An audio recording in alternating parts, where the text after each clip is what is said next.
How much has time passed? Oh, nothing much really. Gotta remember that I have the Starlight Homecoming that's gonna attempt to assist me on how much progression that I have done.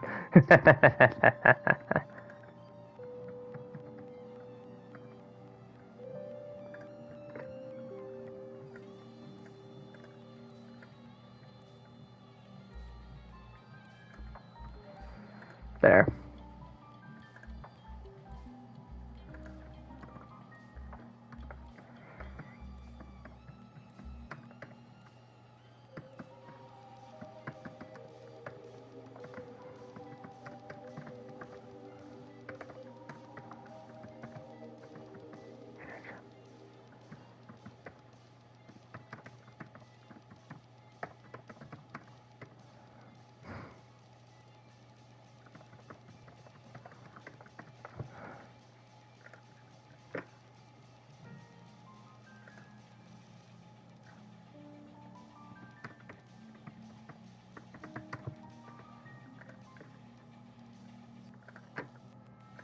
Alright.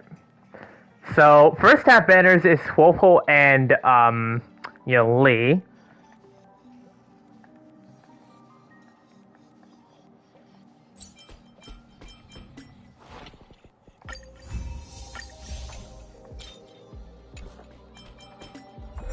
Day 2 of the, Gift of Odyssey. I wonder who to go for, if I'm being honest.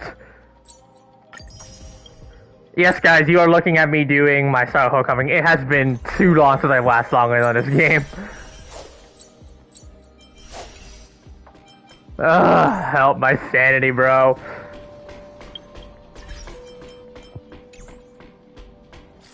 And you know it's that bad when I have a butt ton of reverse of you know it's that bad when I have this much of of reverse like reserved trailways power. Ooh, brother.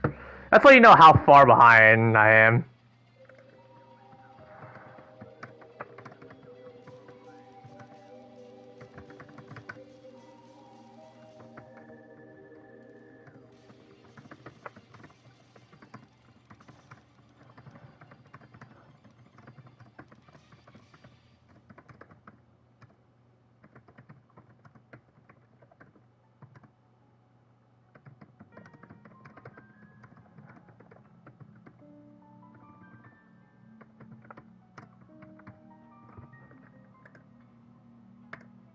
Yeah, watch me attempt as I try to catch up.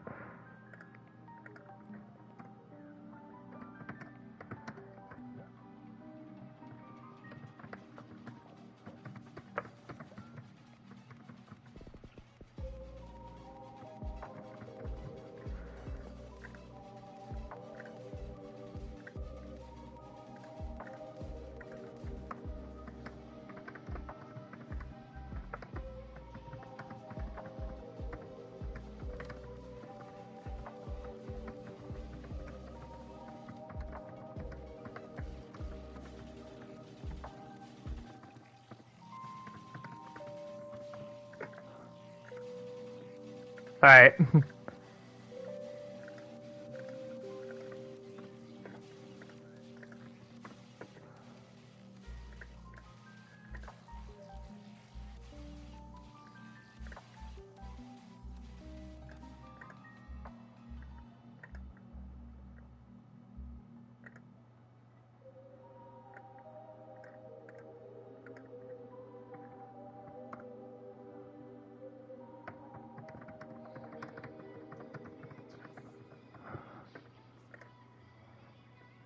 Alright, what do I do to catch up? I have Echo of War available to do, and I have a lot of double events available to me in reserve.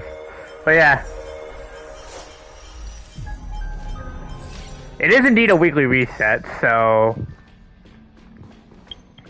This is gonna be such a nightmare for me.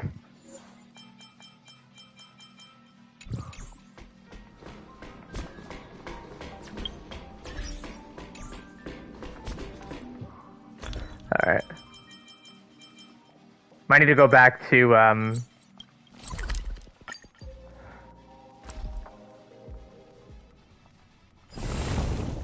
I gotta go back in some certain ones.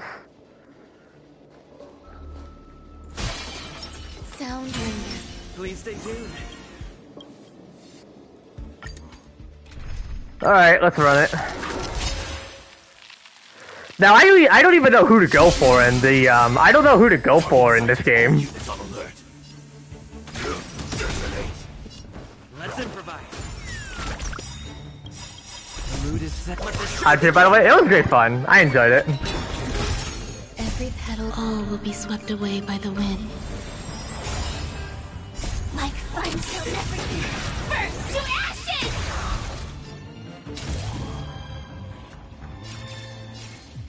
Set to the seas of flame!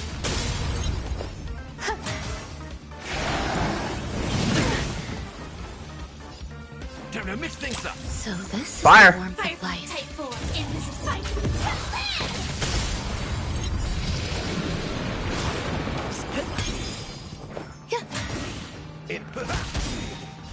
Set to the seas of flame!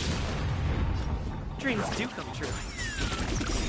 The mood is set. Let the show begin.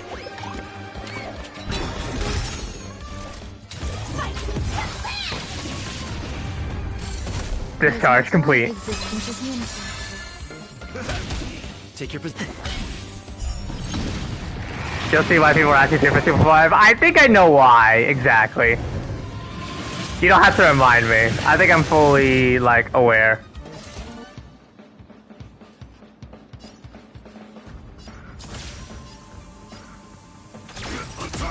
Some value I... Every petal, all will Attack be swept Hyper away Strike. by the wind. Can't blame him. My friend. Good to know. Indulge yourself.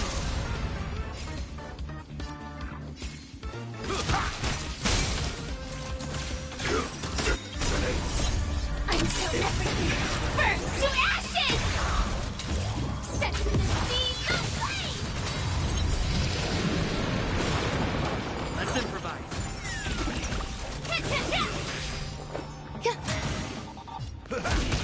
Stay. Dreams do come true.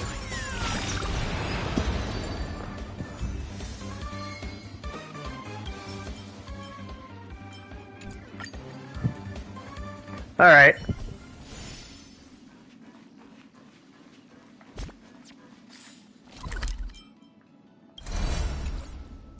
Now, I am aware of the past changes that had occurred during the course of my trip about Honkai Star Rail. One of the changes I'm fully aware of was that apparently, actually, you know what? I'm gonna run in, I'm gonna see if I can bring in someone's Yunli. Cause I believe I don't have a decent chunk of these.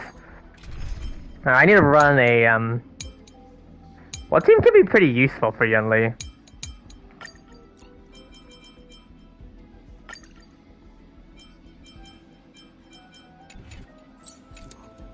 A little something for everyone. Because remember, I think people have been talking about how Yunli might power creep Clara. I'm gonna have to see the truth of that. And for actual purposes, I'm gonna see if I can bring in Shark. Now I have legit no idea how Yunli plays. I haven't done the test runs yet, which I honestly should do. Time to change tack. Lend me your strength. Is it a single star? Oh, it's a blast. Strike!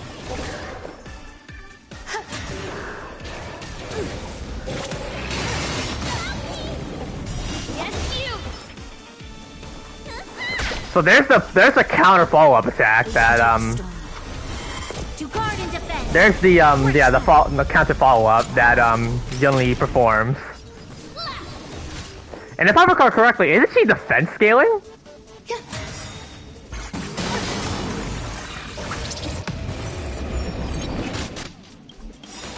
Yeah, she can't follow up because she's By the wind.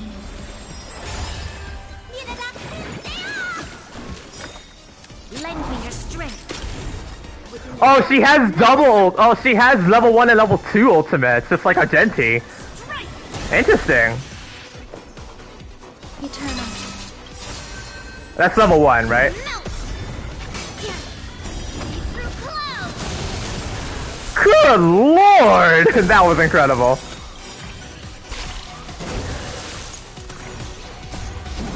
Go again. Let me tend your wound. So it's gonna target. So it's going to target. It will only target the. I think they're all targeted to. What's it called? To Yunli, right? That did a lot of break effects, if I'm being honest. I should probably target the other units first. Okay. Going. Oh. Wow. Have you ever seen the Hero New VA? I haven't yet. I'm aware that Argenti and Huoho's VAs have been changed for. I don't know the reasons why, but heard they're. I don't know. Lend me your strength. We've entered the storm. To guard and defend. Crush them.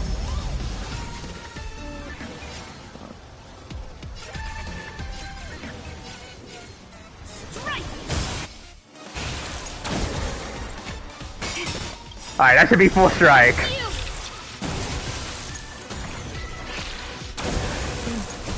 Full strike.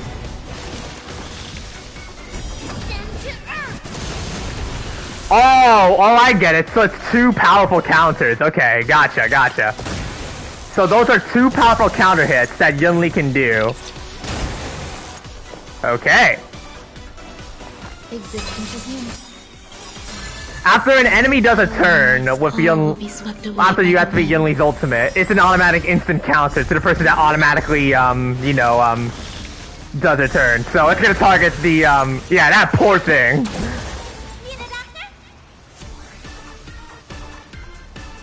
Very close to the original. Well, that's interesting. Well, this is gonna hurt. Countered. She does AoE counters, I think, which is interesting.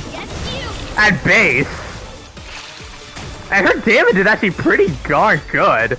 Now, if I recall correctly, most of Yunli's I've been seeing from you guys on Discord, they use the other new set, the one that was in the that Cabinet of Corrosion, I believe, for that Firefly uses. Like, Firefly uses that one set there, Yunli uses the other set that's in there too. Hey Tab. Yeah, what is it? Guess who I really want? I'm guessing Jiaqiu?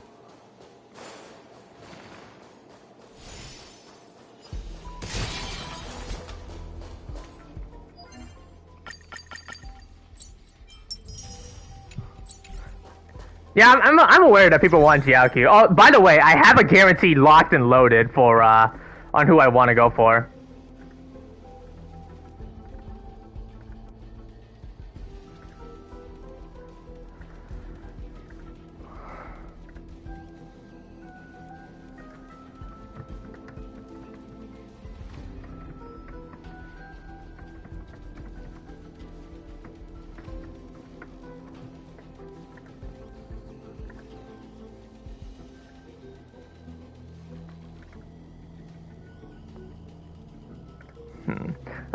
I think, okay, more people want to see me do Star Rail.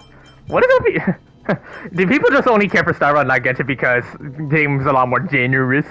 That's kind of unfortunate because I feel like, sure, quality of life and generosity is good, which, I mean, I like that idea because, the company is paying close attention to the community, but why do they have to overlook that over the other stuff is what I wonder.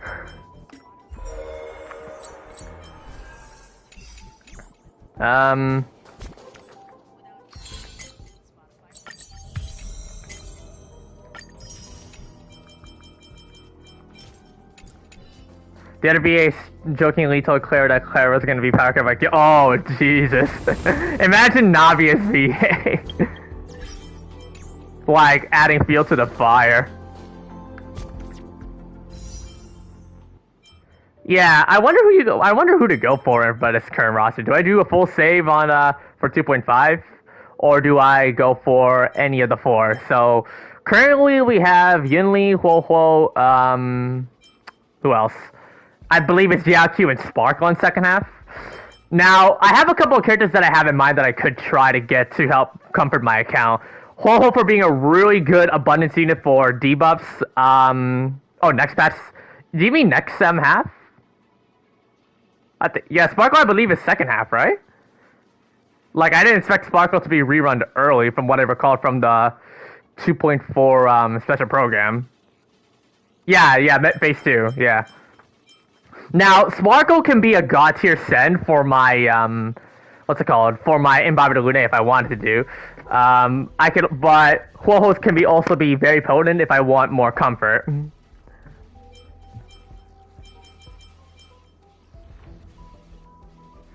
Genshin as well. Probably because Honkai Star Rail has been on the top because everyone would love Honkai Star Rail a lot more than Genshin due to how much generosity the game brings. But a lot of people can kind of, turn away because it's 50-50. People could turn away from Genshin or Honkai Star Rail generally because one, the game is turn-based, and there are people that love the genre of turn-based because there's been a lot of turn-based games that everyone's been playing throughout the years. And there are people that just don't like it, and they just want to play the way they want to play, just like in Genshin, Wonders Waves, Zone Zero, because you have the power in your hands, and feels like in turn-based games you're forced to play by the game's rules and comply with it. Though I could see why people could like it and dislike it, which is probably the reason why Lifeall in our servers, he didn't download Star Rail because turn-based games weren't his thing.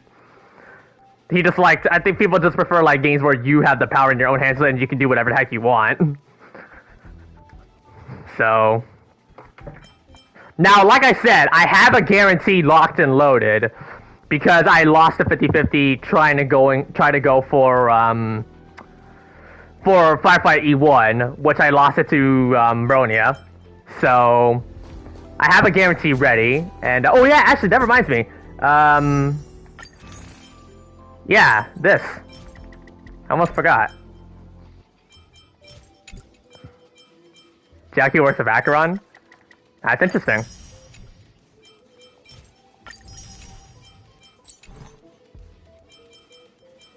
And who are the characters again? Lynx, Hanya, and Yukong.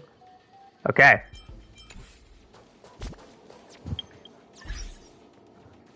I can make a community post at some point, hold on, let me talk to my friends here.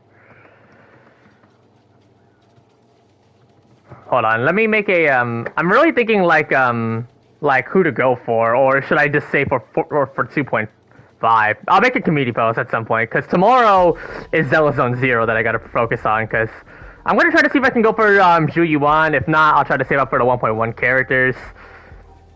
Yeah. Alright, let's do one more Echo of War, and then eventually at some point we will finally do the brand new Trailway series, and unlock the brand new March 7.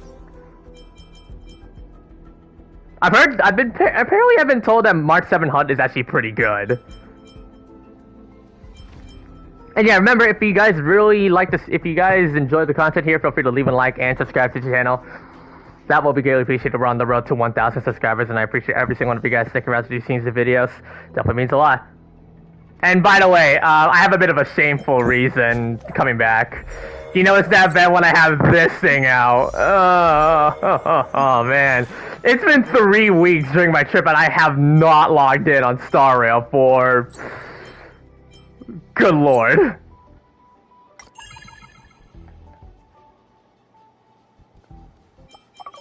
It's shameful, I know, that I have to suffer, that I get to finally suffer something like this.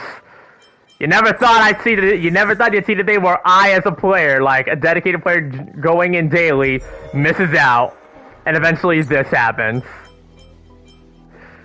Look at how much reserved Trailblaze power I have! I have so many! Oh man. I feel so shameful showing the Starlight Homecoming.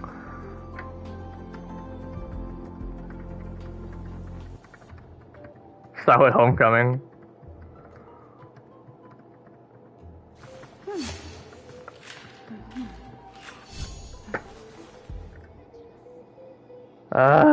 if you guys really want me to come back to Honkai, if you guys really want me to come back to Honkai Star Rail, because the moment Wuthering Waves drops on PS5, I'm gonna play it and stream it, and I have to probably most likely drop a game because I don't think I can manage 4 unless if I'm somehow yes, that 16. I know, Yetta, I'm sorry, Senti. That's what happens when 3 weeks of my trip to the Philippines without logging into Honkai Star Rail has really taken a toll. It really took a toll on me for Honkai Star Rail, and I'm really sorry.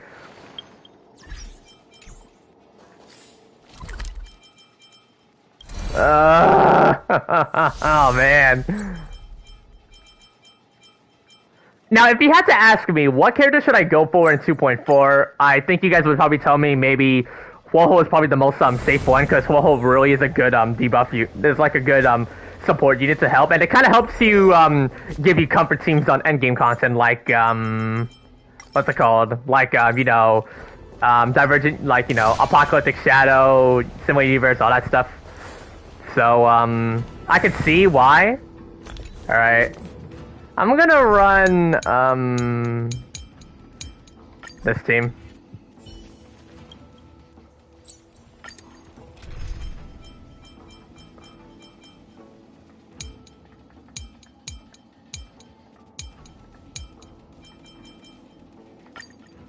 I was looking through 18 stuff and I just realized bro, his gun is bigger. Really? It's your call. What kind of dance do you want this time?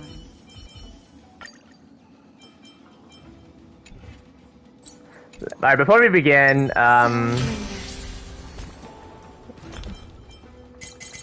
yeah, Brodia's gun is literally just a freaking, is like a literal bayonet. Like something you'd see from like the, what's it called? Then, you know, you see those type of guns in like World War II or something like that. Oh, frick. Existence is unity. Just in time. You'll pay for this. Lend me your strength. Another destiny for oblivion. Stand still. Time to say bye. Boom. I didn't mean to summon in, Say bye to breathing. Free will, or what? Still waters of oblivion. I weep for the departed. Oh, this is gonna make the fight even more hard now because I forgot to bring in a support unit. Ah! Lend me your strength.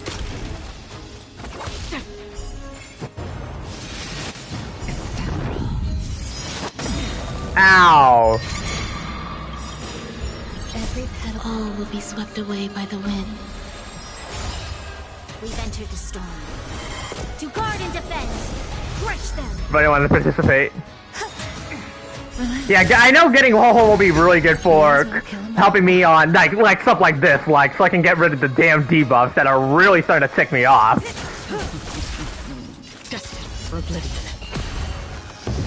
Ah! I hate that move so much. Lend me your strength. I know I messed up bringing her, man. Oh my god. Lock on Mbaudude.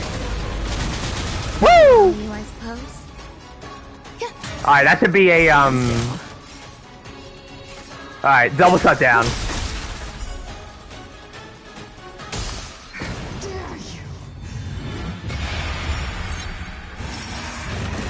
Yeah, I forgot I have to get hit twice. Ow. You'll pay for this. Lend me your strength. Good times. Time to say bye. Oh. Boom. Go.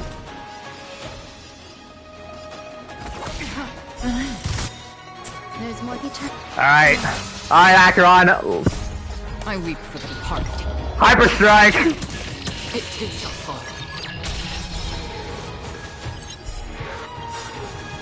Every petal, all will be swept away by the wind.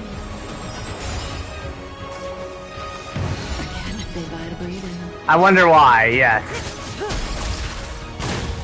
Another journey begins. Destined for oblivion. And there we go. We've entered the storm. To guard and defend. Crush them. Still waters to the flip. Somehow bringing Bronia, I succeeded, but I can't believe I somehow messed that up and I got the job done. Actually, that's not too bad. Why did I bring Brony and I succeeded? Oh, I got a lucky LC from that. I don't think anybody's ever gotten an LC from and I don't think I've ever got one from an Echo of War. Clear without sustainer, nice. That was not my intention at all. I haven't checked everything on the mail though. I've gotten a Leica from the Echoes. Okay. Last and featured. Oh, okay. Past and featured. Yeah. But that's All right. Back up. Ugh, man. Well, I guess now to do my resin, because apparently, thanks to Starlight Homecoming, I have double ups. What should I do? Like, what could I improve on?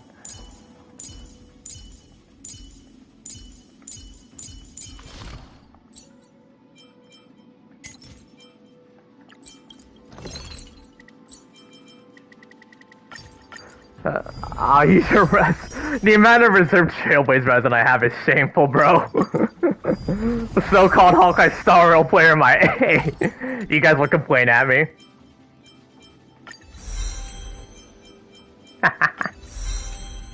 I don't mind getting roasted.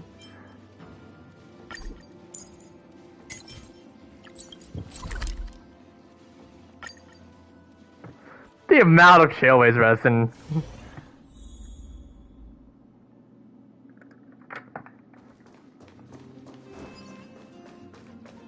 Heal me, please. Thank you. I can borrow them if you don't waste. Sound lingers. Show your courage. I have, how many doubles left? I have 18 left to go. If you don't. May as well kill them all.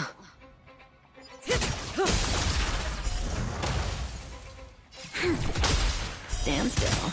There's more to... There's always... Good times. Never time to say bye. Oh, brother. Please just like and subscribe if you guys are happy to see me return on Star Rail. They're gonna watch me now becoming a noob, trying to catch up on how much I freaking missed. Say bye to breathing. There's always a weakness. Strength. Another time, still waters to the flip. We've entered the storm. To guard and defend. Crush them. Every petal, all will be swept away by I think the main plan today, I'm gonna try to complete the new story. I'm gonna try to complete the Xianzhou Luofu expansion and unlock March 7 hunt form. Because apparently I've heard it's free, and honestly, thank God. For oblivion.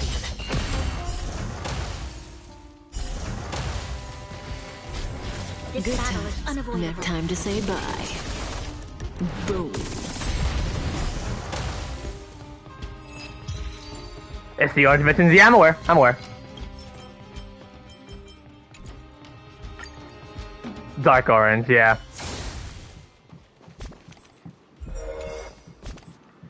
Game is like making me empty out my my entire tank. I could do 2 more Alright,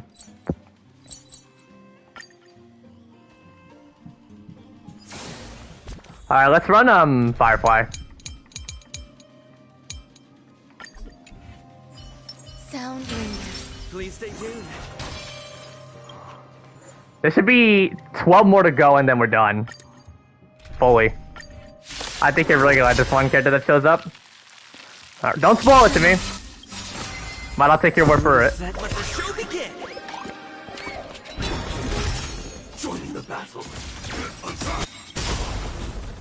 like until everything burns to ashes! Fight to live! Stay in step. Let's improvise. It.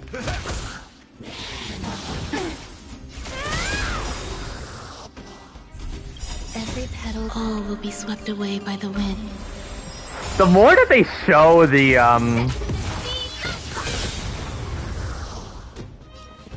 Dreams do come true.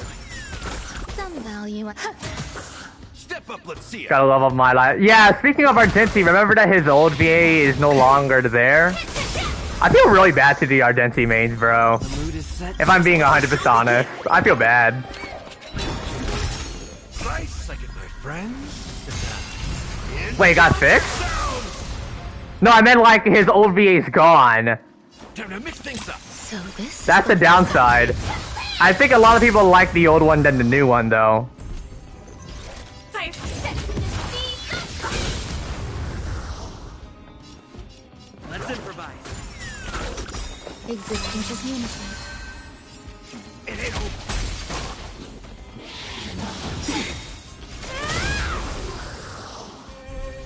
The mood is set just right. Let the show begin. I think I like that. I like both VAs that did them. Both. That's good. All will be That's swept good. away by the wind.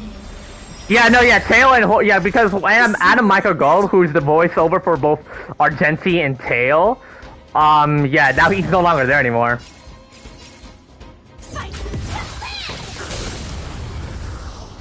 Take your positions. Dreams do come true.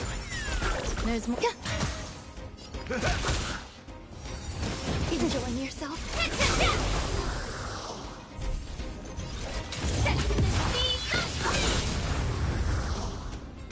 Let's improvise. Alright. Narcotics 2D the second way, yeah. I'm aware of that too, yeah, it's messed up.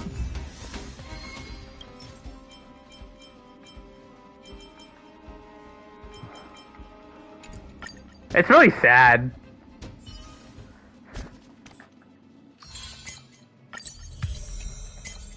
Level 5, 2 fuel.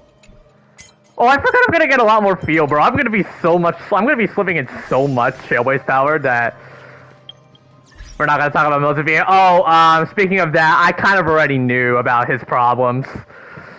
There was a lot of videos that I watched during my trip. I was like, yeah, it's not good.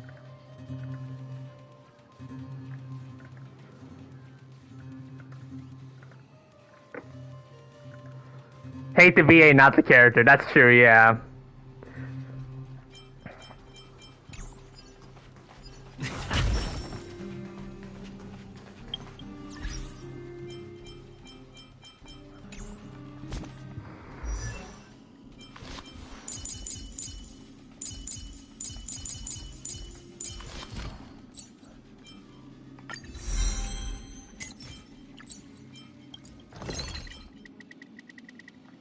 The amount of things that I gotta do in this of regrinding is gonna be a nightmare. And eventually at some point I'm gonna be running low on credits.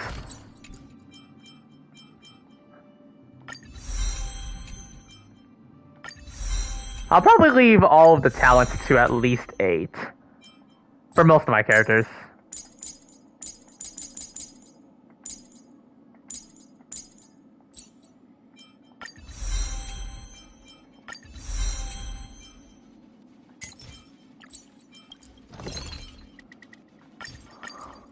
You just gotta farm something that you forgot to do. Honestly, God help me on on who knows what I have to farm. Like I have a lot of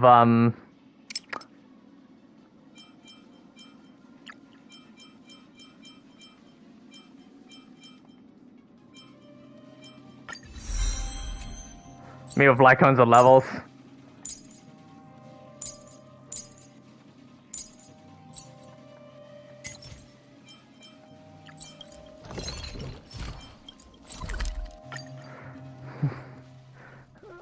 This is gonna be such a nightmare. Oh, you can look at your ratio pieces? I mean, I guess.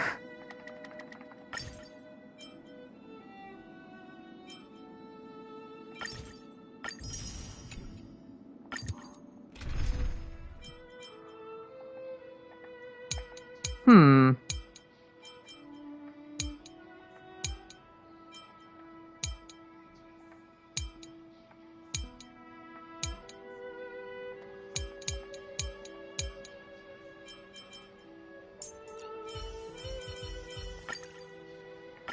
I'm not...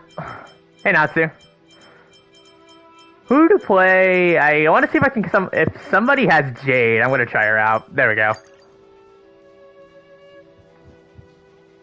Side of Wolva's coming to PS5 soon? Yeah, I definitely am. Give an inch and I want to protect everyone. Help me, Mr. Sora. don't let me down. There's existence is unity. I need to... Hide. Are you alright? Time for a lesson. Bleeding follow-ups. See her Himiko's so much fun? Oh, I know what you mean. Follow-ups like this. Follow-ups like it's nothing. Apparently, they said PS5's release for Winning Ways would be on, I believe, version 1.2 of the game? I think? Annihilate.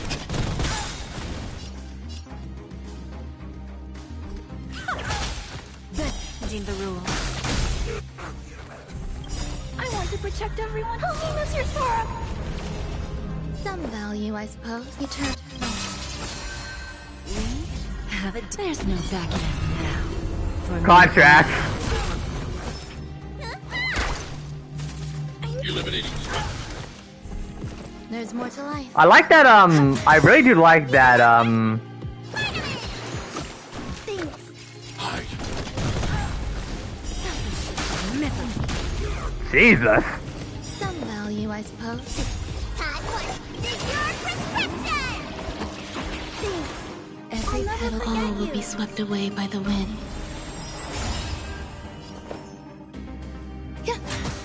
Let me tend your wounds. I need to... Annihilate. Lose some, win some. Triple blast. Who's the little backstabber? Lee? There's no backing out now. For me or you. My god. Yeah, yeah, I've heard that there's gonna be a free 5-star, so at least I can at least like get into Wuthering Waves with a decently rolling start. But I'm missing out on like premier units like, you know, Yinshi, Jinshi, Changli, you know, those women that I know a lot of y'all are probably like down bad for some reason.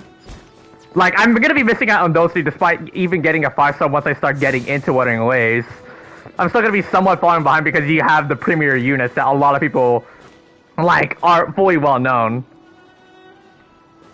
Yeah, I do request some backup the moment I get into the game and start grinding full time.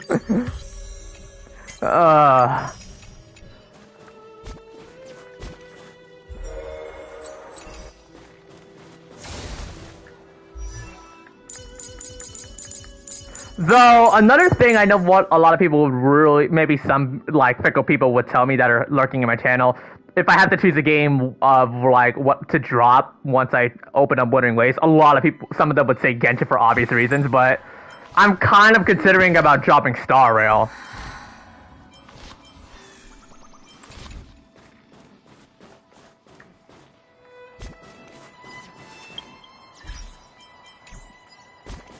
Let me see if I can level up Data Ratio. We ain't never dropping Genshin. Yeah, that's exactly. Genshin is the reason why I'm here now with all of you amazing people. Genshin really is the core that literally built my channel to the way it is now, so I really can't drop it. And it's a true story.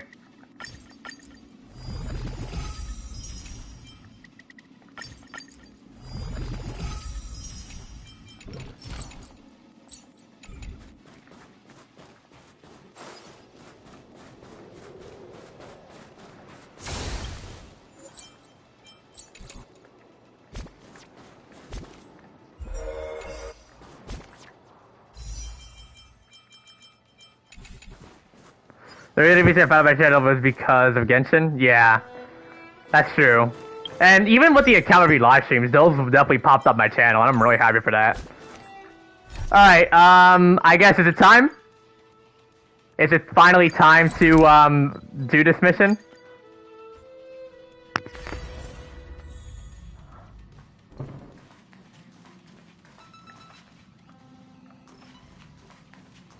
Let's receive the commissions from the Xianzhou Luofu. You have an interstellar message. Please check it promptly. Phew. What's that, Pom Pom?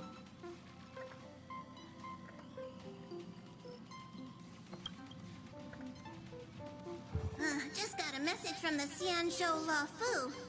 Looks like it'll conflict with our original schedule.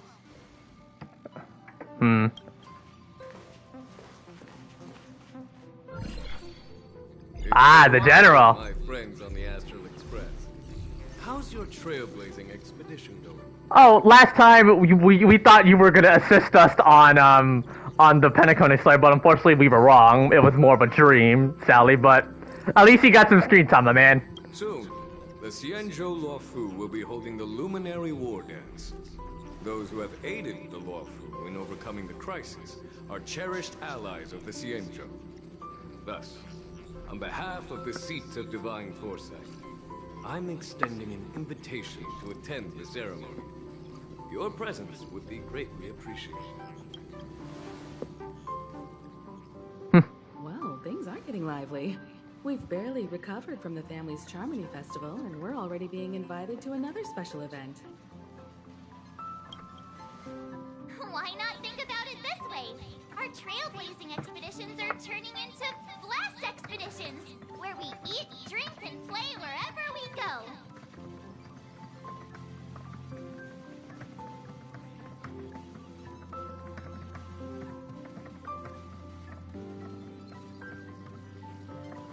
Blast expedition? When Sparkle came out, yeah, he had a rerun in Sparkle, in Sparkle's first banner. We go, we eat, play, and have a blast. I'm vividly reminded that March 7th's VA is going to be joining the Genshin Impact cast via Natlin. So we should leave March behind to take care of the Express? Hey, that's not what I meant. I'm all for some fun. I just hope there won't be any surprise party crashers, like Friday or Saturday. Is this a English VA? Is this a deliberate smug attempt, March, to exclude Sunday?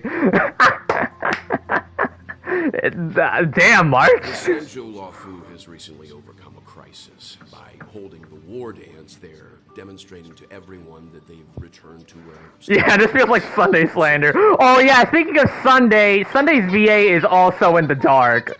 In a bad way because of, related to Moses' VA.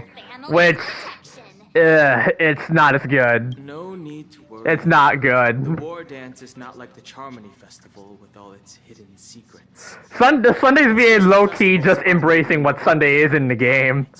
Who fought against the abominations of And it's bad. protected the Xianzhou ships. Aside from star skiff performances, it's mostly martial contests. Nothing too different from the Taiki and Roboball contest we've seen before. What do you think, Himiko? Since we've accepted Miss Black Swan's proposal, we should probably head to Amphorius for refueling. There's certainly... It's gonna take us a good while, Himiko, don't worry. We gotta wait until the next version plays so we can go to the next, destination. Before moving on to the next stop. With Madame Herta's help, I was planning to deliver some Leviathan fossils from Kalinga Abyss to Ron May, member 81 of the Genius Society. It could earn us some favors before we set off. However, it may take a few weeks.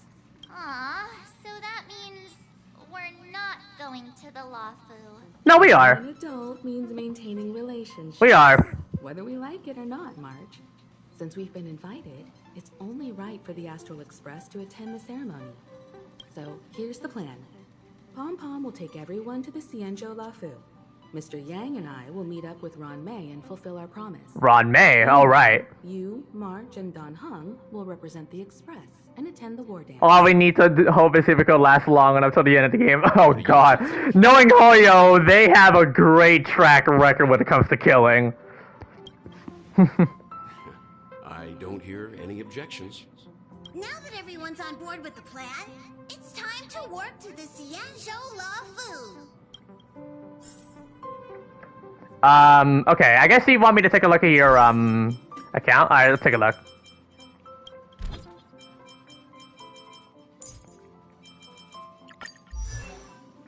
$54 to $166.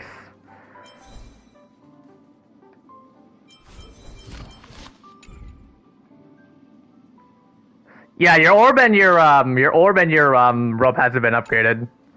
No HSD backhanded kill, so live.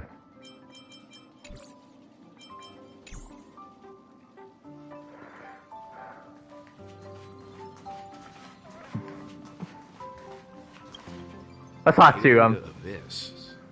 What does she expect to find there? Current research on the Leviathan merely proves how little we know about such life forms. Talking about Ron May, huh? Scientists are interested in that field. Science is all about uncovering the unknown. I'm gonna assume the Kalinga Abyss has a correlation to the Swarm. Remember the Swarm enemies that the Firefly types were like battling in a growing war? I remember when we first found out. I remember like when I first discovered like Firefly's backstory and like those videos. It's really ironic that one of the best like 5-star supports for Firefly is basically interested in something that is traumatizing for Firefly. I remember like making that theory and that blew my mind. Yeah, go ahead, that's okay. Don't miss us too much. If I stumble upon some cool Leviathan fossils, Oh no, is I'll this do back those souvenirs for you. is this foreshadowing? Don't miss us too much. Oh god. Well, I know a lot of people will be screaming, "Well, please protect Himiko." Himiko really knows how to convince people. Between Leviathan fossils and the war dance, the latter definitely sounds more fun. By the way, Danheng, this time you'll be taking a stroll with us on the Luofu, right? Just let you two wander around aimlessly on the Luofu by yourselves? I don't think so. Plus, Mr. Yang is right. The Ambrosial Arbor crisis just ended. And both the long life and short life species are still feeling uneasy. And that's why Jing Yuan wants to organize the war dance. To show that the Xianzhou Luofu is stable and safe. Yep. And since he has extended an invitation... I want to wander to... Okay, Tab, really? Boy, archives reveal Shirley. Oh, here we go.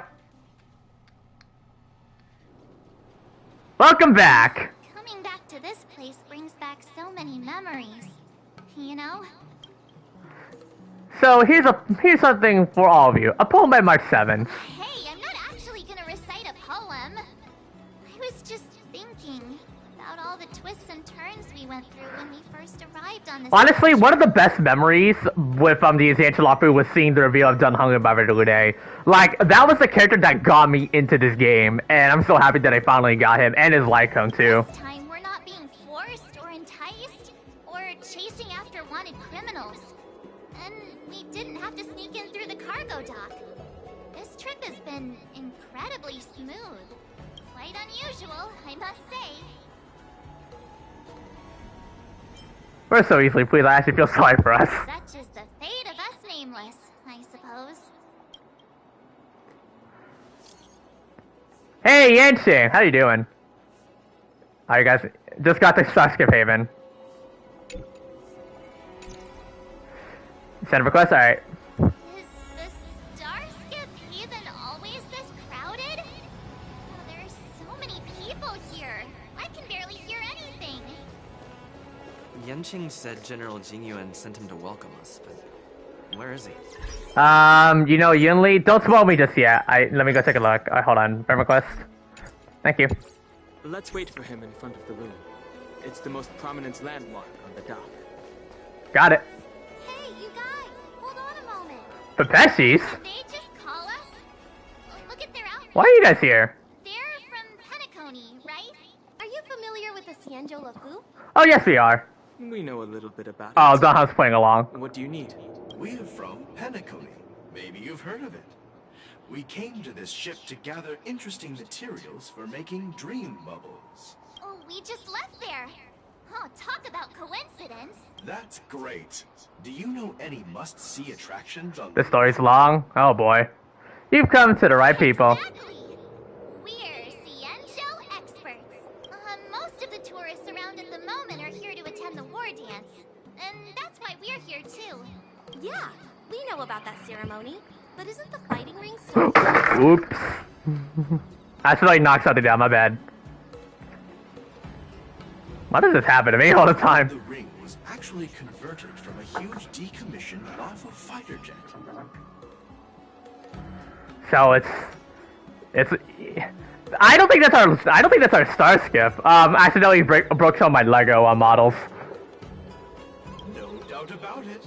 It's a massive... Some of the Lego pieces fell off. It's got to be larger than a civilian star skip. No fatal damage done. Oh yeah, don't worry, I haven't stepped on the Lego. But for now, I'm all careful. we can do is wait until the war dance starts in a few weeks before we can board it. We've still got work to do, so we can't just sit around. Don't step on the Legos. That's why we're asking you about some must-see attractions. Also, Matthew, you know, yeah, no, I'm aware that I've already been well known from the fact that PlayStation 5 can do that. Like, PlayStation 5 can stop mid-burst, so you can have like a moment to breathe and think. Yeah, I'm aware. You're the expert here. Give them some suggestions. Why not visit Bishop Garden? Oh yeah, Big Stroll Garden. It's famous for supernatural stuff.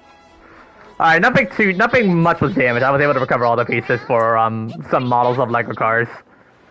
I got them all. Supernatural? I don't really like scary things, but our clients will love it. It was basically the Lego Technic sets. Basically, Lego models that are supposed to resemble real-life cars. Ooh, it does sound interesting. I have like a mad collection of it because I'm a pretty big car enthusiast. To each other there. Look, Yanqing's here. Really? Let's go catch up with him. Oh, I found Yanqing. Let's roll. Maybe I should switch the team. Hold on, you know what? Let me switch the team to make it feel a lot more lively.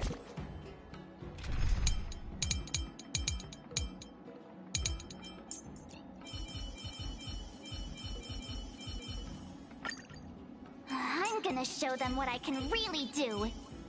And you know what? Don Hong, you better believe in me. And I guess for supportive purposes, I'll bring in Firefly. Don't be nervous. Just cooperate with me like you did before. Oh, wrong team.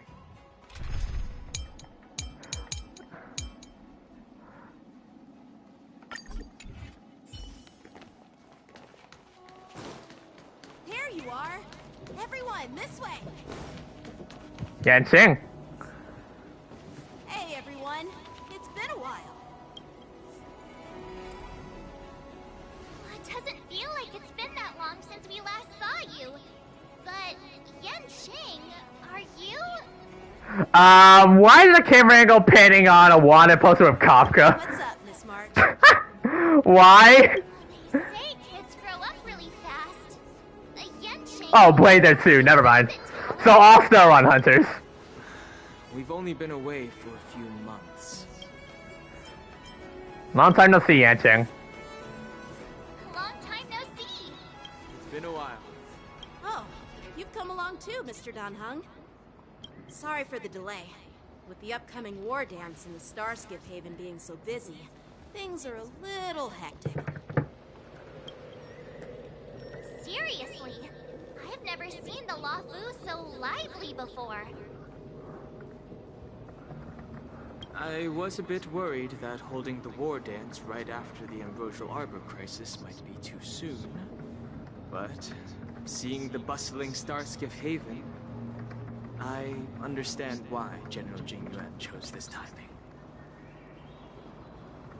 Yep. There's people from other delves and travelers like you three who have come from afar. Okay. War dance coming up. There's a huge number of visitors pouring into the Starskip Haven. The Cloud Knights are working hard to keep the security tight. The General said this ceremony would help the Xianzhou Luofu recover from the crisis. It's a way to showcase our martial spirit, reassure people, boost morale, and attract visitors from other planets to Hey, Machiro. Good to see you. By the way, the Xianzhou Alliance places great importance on this ceremony too. The Xianzhou ships, the Zhuming and the Yaoqing, have both sent messengers to offer their blessings. Yeah, I wonder if you've heard of it. It's known as the Starforge, and it's responsible for providing more than half of the Cloud Knight's armaments. The Xianzhou Zhuming boasts skilled craftsmasters, and General Huayan is a top-notch craftsman himself. Huayan? If only I could get a sword forged by him, I'd be on Cloud 9. By the way, Yanqing, where are we headed next? I'm sorry for talking your ear off. The General wants to catch up with you at the Palace of Astrum.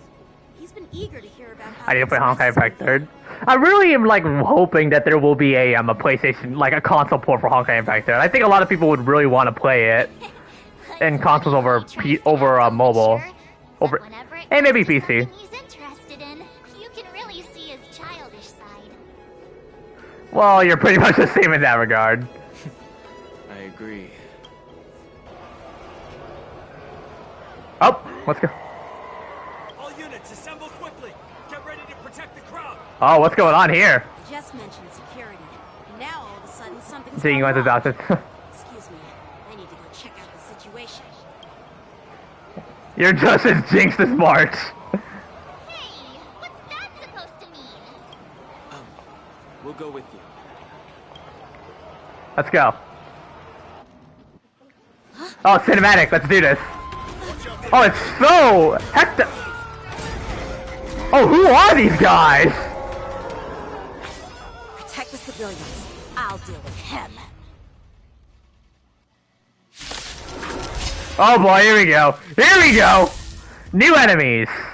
Moon Rage. Enemies with this mark can enter the Moon Rage state. After enemies use this act, apply 1 stack of Bloodlust to enemy units that can trigger Moon Rage. When it reaches a certain number of stacks, the unit enters Moon Rage state. At the same time, a Moon Rage countdown appears on the Ashen Order. When the countdown's turn begins, Moon Rage is dispelled across all enemy units. Borison? Why are there Borison here? It ends now. In position. The mood is sick. Let the show So begin. Take your position. Dreams do come true. The times have changed. I'll try hard. Watch this awesome move. Here. Might have been a good right. I'm kind of doing this for the aesthetic purpose. Did the rhythm get messed up? Well, I kind of figured these new mobs might be annoying at some point in the future, but... Well, we got them. Oh, Yunli!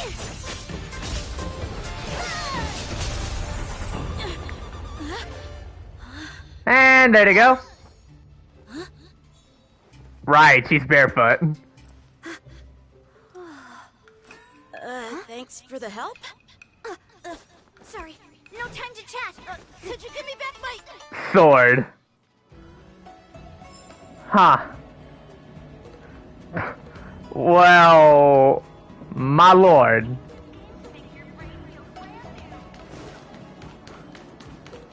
Now, I've heard the rumors. Apparently, is it Yunli and Yanqing boyfriend and girlfriend? Correct me if I'm wrong. Are they something close to that? Hands on hold for now. I need to find out what's going on. Like, don't these two have like a similar to a relationship or something? Diggy one ships it? Oh god. Too much to detain us and our cargo? Sorry, but we've been ordered to detain you and your cargo for inspection until we figure out the source of the attack. Once we're done with the formalities, we'll let you and your cargo go. But this shipment isn't even meant for the Luofu. And it's IPC's patented technology. Who do you think I'm gonna go ahead and paste this on the Honkai Star Rail. Oh yeah, Blade is Yunli's uncle too. I've heard of that as well. Yeah. Yanqing refused. It's kind of funny because Yanqing and Yunli see each other as rivals. Oh, but we didn't officially enter your dock at all. We just sought refuge in your dock because we were attacked by the Borisons. That and another thing is because Yunli's VA is the same as Navia's for Genshin. Yeah, Brenna Larson voices both, both Navia and Yunli, so... Looks like this argument could go on forever. Let's not get involved in a heated dispute that won't lead to a resolution. That and once we see Jiaoqiu in the story, Jiaoqiu is also voiced, Jiaoqiu's the English VA also voices Kazuha, Mark Whitten. So yeah, Mark Whitten voices both of them too. How dare you detain our ship? Who do you think you are? No bonus dialogue? No?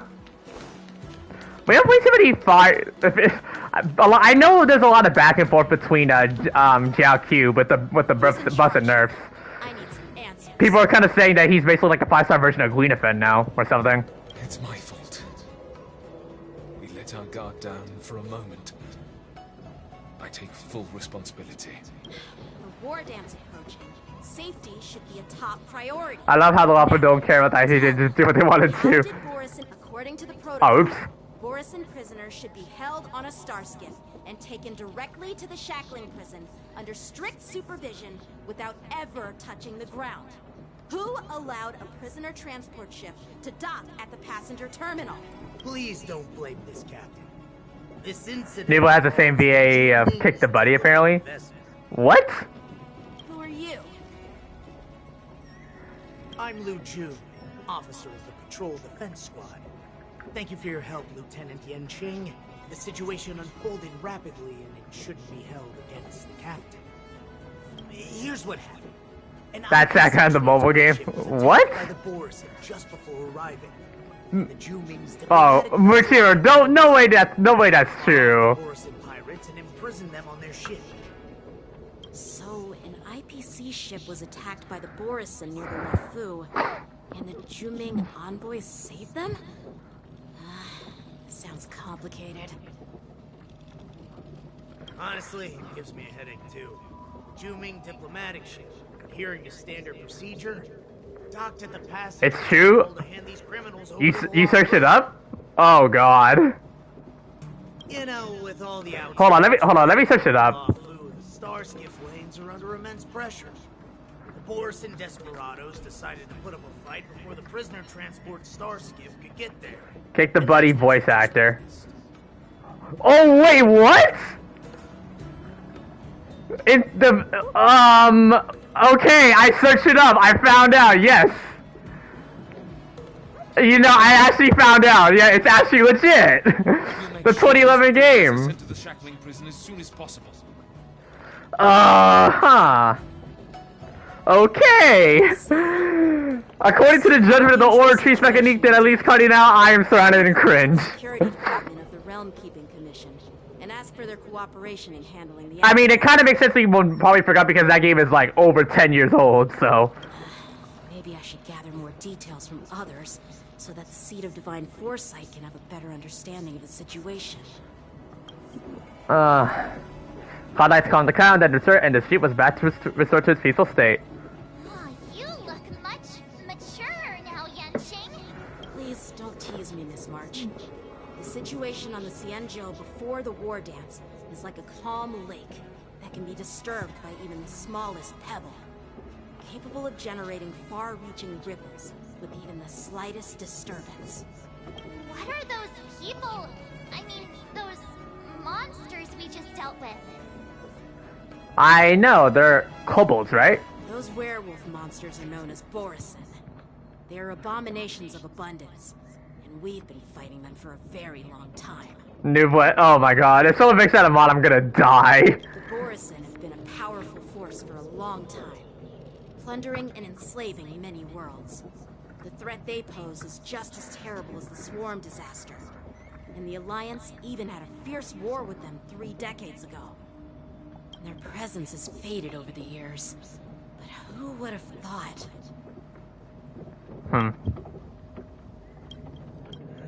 According to that officer, they attacked an IPC ship near the Xianzhou Luofu. Such a brazen attack seems quite unusual to me. Yeah, that's what I find strange too. Bet I'll make it now. The IPC and the Borison have Well, needs to match I hate them. Lol. Well, enough with the chit-chat. The General wants me to take you to the Palace of Astrum. I'd love to chit-chat a little longer, but there are some things that can't be left unchecked. Okay. Is it a serious matter? Maybe you'll need our help in hunting down the Borison? Thank you, but it's no big deal. By the way, that young lady who just appeared, she took my sword. I'm thinking of filing a lost property report at the Realm Keeping Commission to see if I can get it back. Well, good luck on that. I doubt she did it on purpose. Someone... You go file the report and I'll go fetch the popcorn. Nah, I'll be the more logical answer. She's around here somewhere. Shouldn't we take a look? Alright, let's not keep the General waiting. Don't worry. There aren't many people out there with that kind of talent. It shouldn't be too hard to find her.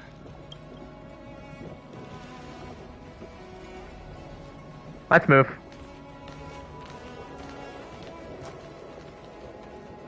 There sure are a lot of troublemakers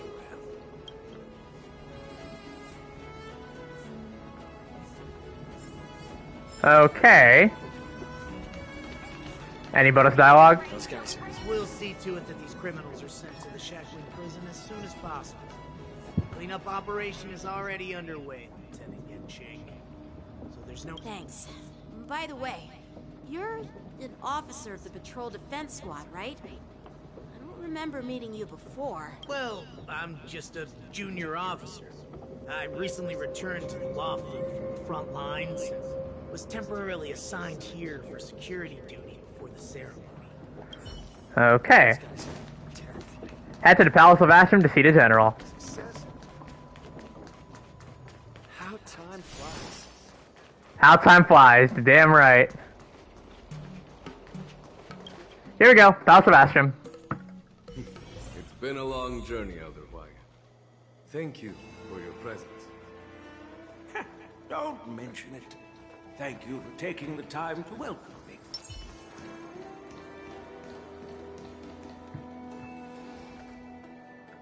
Alright. General, I brought our guests from the Express. Oh, I'm sorry for my bad timing. I didn't know you were meeting a guest, General. Don't worry, you're just in time. It's been a while, my friends from the Astral Express. How's everything going, General? All is well when you have friends coming from afar. Allow me to introduce you to General Hwai. He's the Arbiter General of the Xianzhou. Oh, he's old.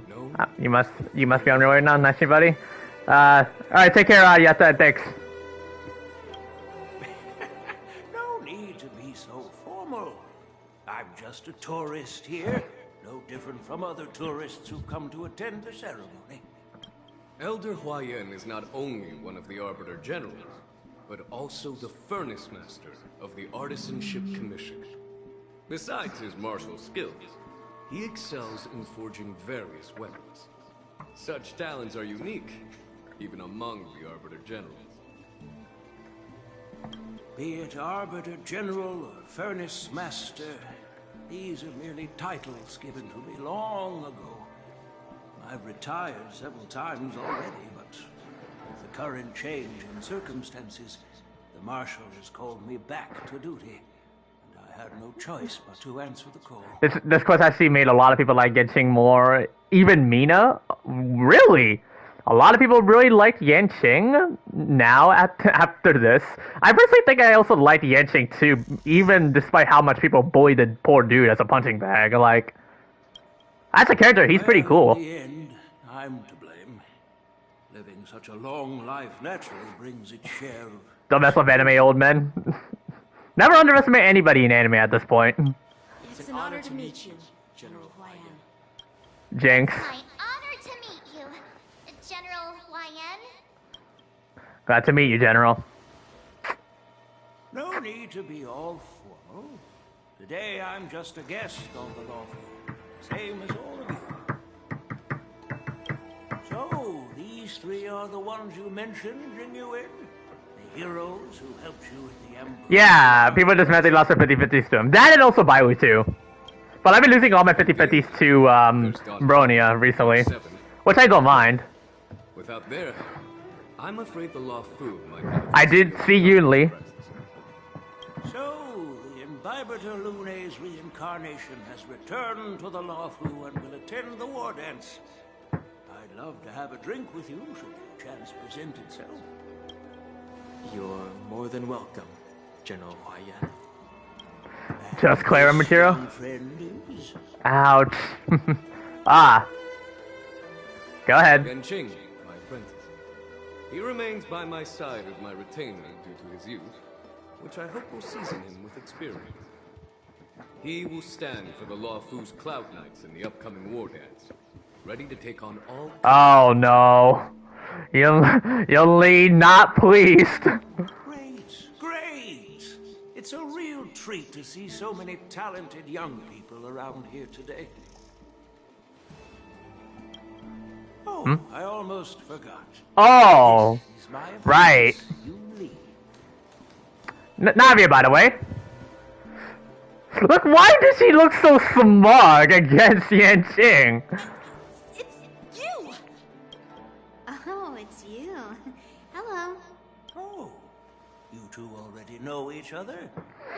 Guess we don't need any... Why are one of my uncles here? What a coincidence. I was afraid I'd have trouble finding this girl. Oh? Now you've piqued my curiosity. Tell me, how did you two become acquainted? Well, new enemies arrived. She helped me capture the escaped Borisin prisoners at the Starskip Haven. Allow me to express my gratitude for you. But when you left, you took my flying sword with you. Your flying sword? Oh, so that's why I found a dagger in my bag. Turns out it's yours. I think either people dislike him because, one, people love to treat him as a punching bag, two, using 50s, and three, he got power crept brutally. Like, the power crept bit is probably the most well-known. Like, a lot of IC units are just crapping on Yanqing so much. Yes. You could use Jing Liu as like a prime example. There's no denying. No, that won't do. Won't do? You want your sword back, right? Well, you can't just take it back.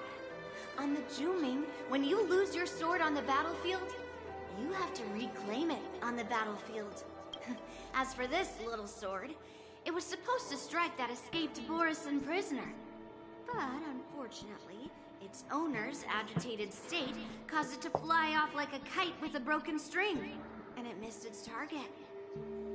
By the way, if I hadn't caught it and helped it hit its mark, that Borisin prisoner would have gotten away. Hold on a sec, Yunli. You took my sword without even asking. Now Rita, you're using to give his it back? sister. Damn. So much for Luofu swordmasters. What did you just say? If you just stepped up and took your sword back from me fair and square, I would have totally respected you. But nope, you tried to play it down, expecting me to just hand it back to you like it's nothing. In front of everyone. Roasted. With all due respect, you don't honor your sword. So you don't deserve it. Hasn't anyone told you that taking without asking is stealing? If you want to settle this with swords, fine. Let's have a one-on-one duel right now. Yanqing. Calm down. Well, that's more like it. Just be careful. Because I'm not as easy to handle as the Borisin. You two, be quiet and apologize to Yanqing. Hey! Whose side are you on, Grandpa? I don't take sides. It's a small misunderstanding. and an apology would be too much. I've heard about the Zhu Ming's incredible swordplay and craftsmanship. Most notably, the legendary Flame Wheel Octet.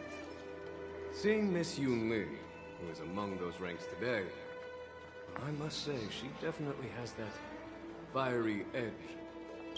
Yeah. Such grandiose names. Some folks love to spin these fancy titles, trying to set the Cloud Knights apart. Yunli is still just a young girl, a bit awkward and hot-tempered. So please forgive her if she's being rude. Well, everyone, Elder Huayan and I have some business to discuss. For now, Yang Qing, why don't you entertain our guests? And take Miss Yunli to the inn. I'll find another chance to talk with you all. I'd like to express my gratitude to the Astral Express for helping the Luofu during the crisis. Sounds good. That's so kind of you. I mean, you've already thanked us so many times. Please forgive me for coming at an inconvenient time. Nah, no worries. You needn't apologize, General Huayan. All right, Yunli. Take this opportunity to clear things up with Yanqing. Yeah. It's better to make friends than enemies. But I won't be heading to the inn just yet. I want to visit Lingsha. She just arrived in the Luofu and could use some help settling in. Yanqing, once you've helped our guests get settled, go to the Artisanship Commission for me. I've heard about the attack and the detainment of the IPC ship. Qingzhou sent word that the IPC members are protesting and wish to have their cargo back. See if you can calm them down. Don't get aggressive. Just make it clear that the Xianzhou Luofu has no intention of... You guys go tomorrow? I take care not to. I'm on it. Lead the Palace of Ashram with Yanqing. Well, we got a lot of bonus dialogue that we can do. Let's go talk about him. I'm sorry for Yanqing's rudeness. Not at all. Taunted by Yunli like that, even a training dummy would be angry. You've taught your apprentice well. If it were me in my younger days, I'm afraid I'd have drawn my sword and fought. Yanqing can understand your concerns. On the other hand, Yunli is still a naive girl who's only interested in swordplay.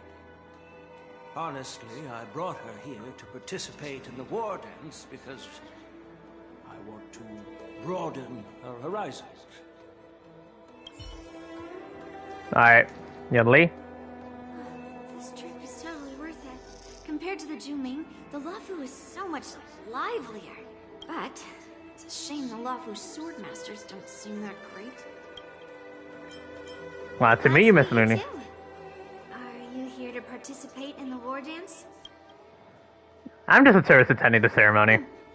So, you're not a participant? You look like you know your way around a fight. Well, you can still sign up. The Cloud Knight's ring is always open to outsiders. What's the flame wheel octet the general spoke of? That's how outsiders refer to my peers in the Zhu Cloud Knights and the Artisanship Commission. We all train under Grandpa's guidance, learning the art of craftsmanship and swordplay. That's how we got that title, I guess. Just don't mention it in front of Grandpa. He always says that empty titles bring pointless challenges and conflicts. We Zhu swordmasters pride ourselves on the success of the group over the individual. I have some things to do. Besides, little Yanqing doesn't seem too happy about me tagging along. But you did... Yeah, he really should have said you stole a sword. Yeah, you're right. I took it with my skills. So, I guess you can say I'm a robber or something. How dare he imply I'm a thief? Totally different. Besides, the sword seems scared of its own master. I'd like to ask him, you claim to cherish your sword as your life, yet you don't even recognize the state it's in right now? I didn't intend to keep his sword. I was planning to take this chance to return it to him. But now, I've changed my mind. I'll give that poor flying sword some proper maintenance. I won't consider returning the sword unless he learns how to say please. Oh, God. Hello, thank you, and sorry, so he can forget about it for now. Well, damn. Well, that just makes things a lot more complex. Hey, Don Hung. I thought all the Xianzhou generals were like Jing Yuan, but that General Huayan, he looks so thin and scraggy, as if even a light breeze would knock him over. Is that old man really an Arbiter General? Well, each Xianzhou ship has its own division and specialty within the Alliance. Not all of the Arbiter Generals are good at leading the charge. You heard what Jing Yuan said, right? General Huayan was once the head of all the skilled craftsmen on the Zhu. There appears to be more than meets the eye. Don't you find it strange? Do Xianzhou people age? I rarely see any old people on the Xianzhou ship. And when I do, they're usually travelers. But General Huayan looks like an ordinary old grandpa. Good question. He's right there. So why don't you ask him yourself? Nah, I'd like to live a little longer. Really, March? We should leave. General Jing Yuan asked Yan Qing to entertain us, so obviously, he has important matters to discuss. Let's not waste any time here. Alright. Let's move. This is the report Xianzhou just sent me. Let me take a look. Looks like the General has given me a tough challenge. He wants me to try and help put the IPC's mind at ease. Is this some kind of test of the General? Well, it's not exactly a test. As Cloud Knight officers, we not only learn the art of war and martial arts, but also occasionally have to handle diplomatic disputes. It's just, you know, talking things out isn't as straightforward as duking it out with weapons on the battlefield. This is especially true when you're up against the IPC. Their non-stop corporate babble. Well, let's not worry about that for now. Shall I take you to the inn? Let's go. After watching Yanqing and the others leave. It is the Luofu's honor to have you in attendance at the war day. Yet, Oh, okay. the fact that a simple martial arts ceremony has attracted esteemed generals from the Zhu Ming and the Yao Qing and tensions beyond mere spectating. Might there be any specific instructions from the marshals? You're overthinking it, Jing Yuan. As I said, I'm here to broaden my granddaughter's horizons. I have no ulterior motives. However, I have no clue what the Yao Qing Arbiter General has in mind. Well, that's reassuring. Remember when you accepted this position? I told you that an Arbiter General's battlefield goes beyond the physical one. You'll need to lead and manage everything on the Xianzhou. The title of Arbiter General holds a weight far greater than its literal meaning. So many years have passed, and you've done well. However, longevity for the Xianzhou people can be a curse. Living too long means that every mistake you made will lurk in the shadows. And one day, they'll eventually catch up to you. I see. The Marshal knows everything that has happened on the Luofu. As for the Merlin's Claw of the Yao Qing, she has come specifically for you. Oh, great. Speaking of which, why hasn't she arrived yet? They say the Merlin's Claw strikes like lightning. Being late isn't her style. That's not true, General Huayan. Oh? She's been here a while, but I'm sure you've heard of her unbridled... Two boys coming in. Jiaqiu and Mose. As soon as she disembarked from the star skiff, she mentioned having something to attend to, and simply disappeared. Now keep in mind, by the way, guys, they have already planned on changing the VA for Mose. Most likely the next version, but remember, they've already kind of recorded the lines, like, way in advance. So that's why you guys are hearing Chris Niosi's voice for Mose, so... You must be the messengers from the Xianzhou Yaoqing, I assume. We are Jiaoqiu and Moza, retainers of the Merlin's Claw. It's an honor to meet you in person, Arbiter Generals. Now this is interesting. Good to see the boys here. Who doesn't come to visit but sends a message instead? What does she mean? Master heard about a spectacular view in Scale Gorge Waterscape. I believe she went there to enjoy it. A spectacular view? Ha! Did you hear that, Genuine? This person is being sarcastic. Please do not misunderstand me, General Huaiyan. I was simply stating the truth. Master thought it would be inappropriate to keep you waiting, so she sent us here. Once she's finished with admiring the scenery, she'll personally come and apologize to the both of you. Okay. Oh, here we go.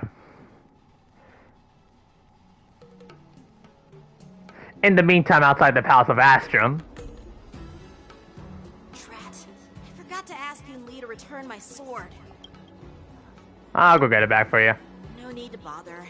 The Juming envoys won't be leaving the Luofu anytime soon. I'll ask for it later when we meet again. By the way, I don't know if it's just me, but the general seemed a little reserved. Could it be because of Elder Huaiyan's visit? Reserved? Really? Maybe I'm just overthinking things. No, you're not. When I entered the Palace of Astrum, I realized that the messenger from the Xianzhou Juming was actually the Arbiter General himself. So, the messenger from the Xianzhou Yaoqing must be the Merlin's Claw herself, I presume. That's right. Well, that's what makes this entire thing so unusual. What's so unusual about it? They simply received an invitation from Jing Yuan, just like the crew, right? The war dance is just a small festival. And now we have 2 Arbiter Generals from other Xianzhou ships here. I'm afraid they're here for something more. Maybe they've come to hold Jing Yuan accountable for the Ambrosial Arbor crisis? Well, that would suck now, would it? Hold him accountable?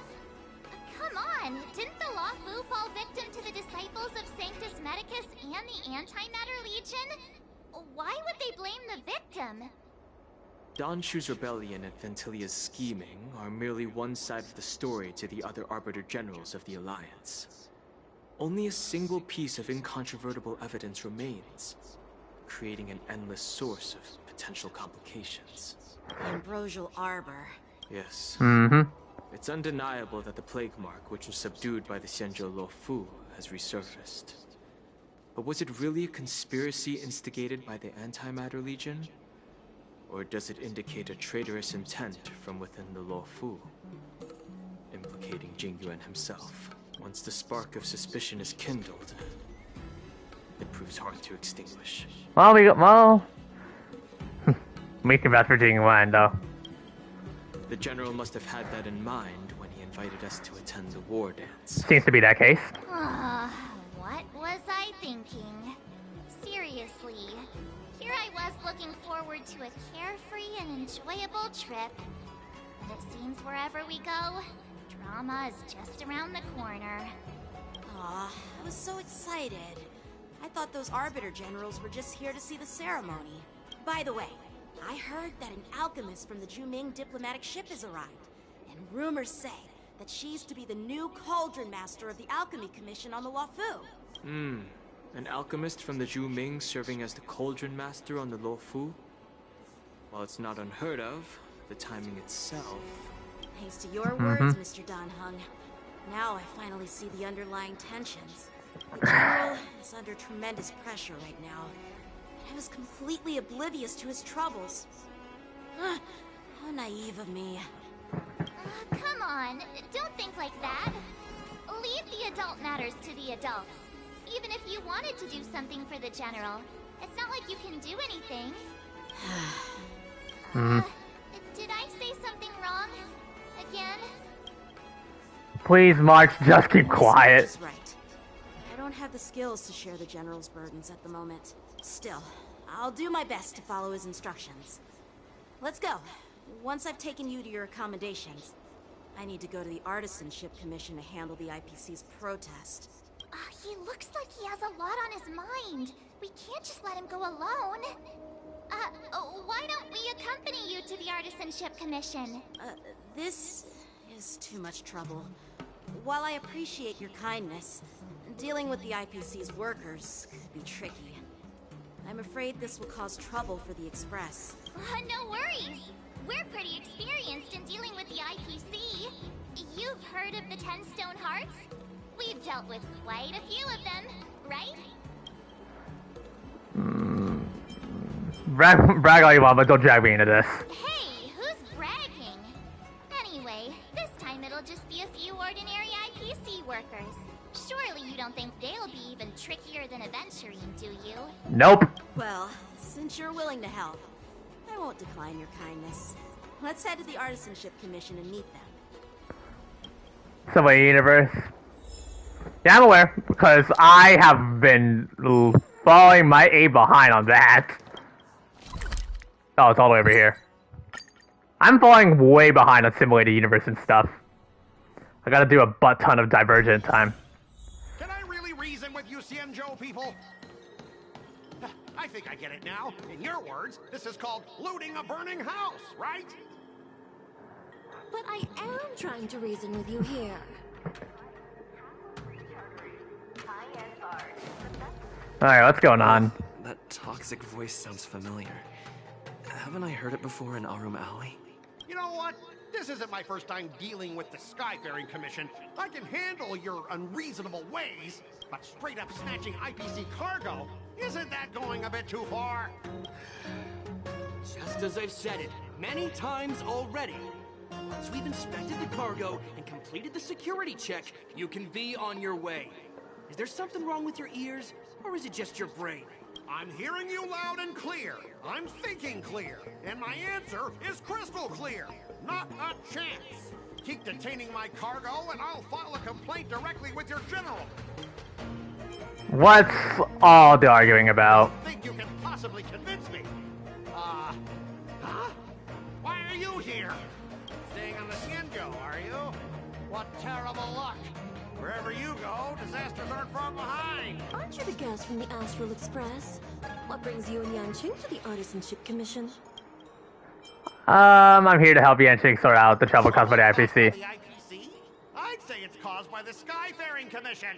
Looks like you've met this IPC worker before. I'm not sure if that's a good or a bad thing. I was sent here to deal with the IPC protest, Nishikwe. What's going on here? As you know, this IPC transport ship was attacked by the Borisin and rescued by the Juming's diplomatic ship. Then the Cloud Knights were instructed to bring it back to the dock for repairs and inspections. And this is Mr. Scott, the person in charge of this transport ship. So, you're Scott. I've heard him mention you. Weren't you kicked off the Luofu before? Why did you come back? Like I wanted to come back. I thought I'd just dock at the harbor for repairs and leave this forsaken place for good. Little did I know, as soon as the ship entered the harbor, a bunch of Cloud Knights showed up and snatched all our cargo from the hold. What? What do you mean by snatched? I've told you 1,000,000 times. It's a security check. Then why did you bring the cargo to the Artisanship Commission? You even brought in some shady craftsmen. It's obvious you're trying to steal the IPC's patented technology! Listen here. Firstly, the Skyfaring Commission detected dangerous items that could possibly be weapons in your cargo hold. That's why they called me here, to double-check. Secondly, where the heck did you get the idea that I'm a shady craftsman? Freaking this man's vocabulary is on crack, Scott. Dangerous items? What do they have to do with you? It's not even being shipped to the Luofu. We'll just fix the ship and be on our way. We won't unload our cargo here. But you'll have to stay in the port for several days before your ship is repaired and you can take off again. How can we just leave unchecked items sitting here? I understand. But we don't need to disassemble the cargo if it's just a security check, right? In most cases, we don't. However, our scans discovered that the cargo doesn't only contain machinery, but also some substance that resembles biological tissue. Oh, well, that's bad. Biological tissue? Does this crate contain living things? I'm afraid we'll need to wait for the Alchemy Commission for further confirmation. In any case, according to our regulations, we need to unseal one of the crates for further examination. But this IPC specialist has been hindering us on the grounds of patent secrecy. The Alliance's regulations on biological products are very strict. Without further inspection, there is no way for the Skyfaring Commission to release the cargo. Oh, really? Fine! If anyone lays a finger on that shipment, they'll have me to deal with. It doesn't matter if it's mechanical or biological. It's none of your business. I'm filing a complaint against the Skyfaring Commission's ridiculous regulations. This Mr. Scott seems stubborn and difficult to persuade. Honestly, I really don't want to have a vicious confrontation with the IPC. Well, I know a thing or two about convincing Scott. I heard how you helped O'Malley. The IPC representative back then was Mr. Scott, right? Since you've dealt with him before, it looks like I'll have to rely on you again. On it. What are you guys whispering about over there? Just hurry up and give us back our cargo. Alright, here we go. At the end of the negotiation, if your morale is higher than or equal to your opponents, it is considered a successful negotiation, otherwise deemed a failure. If either party's morale drops to 0, immediately ends. Different outcomes, which either can increase or decrease the morale. Make choices, negotiation progresses until the number of negotiation rounds drops to 0, at which point the negotiation ends. Negotiation strategies told by various negotiation techniques to help you succeed, and it's during my turn. Opponent's information. If you're unsure what to choose, press the view. Oh boy. Time to convince them. This guy won't listen to reason and can only be persuaded with intimidation.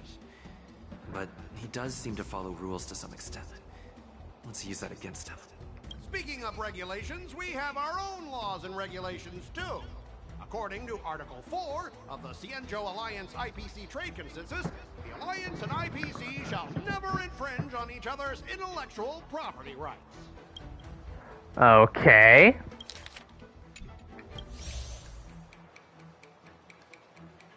Picks on the weak and fears the powerful. Taught him that he has to abide by the rules.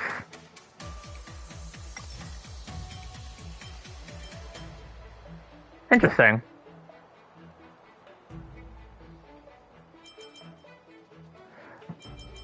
You gotta intimidate the dude. So this dude is pretty fearing the powerful. Back in Arum Alley, you were dealing with civilian merchants, where you could use the IPC's name to scare them. But this time, the Cloud Knight Lieutenant standing before you represents the will of Luofu's general, and won't be intimidated by your words. Of course. I'm sure we both want a peaceful resolution. Yeah, that's true. Of course, I want things to be resolved peacefully, but aren't we getting stuck in rigid formalities here?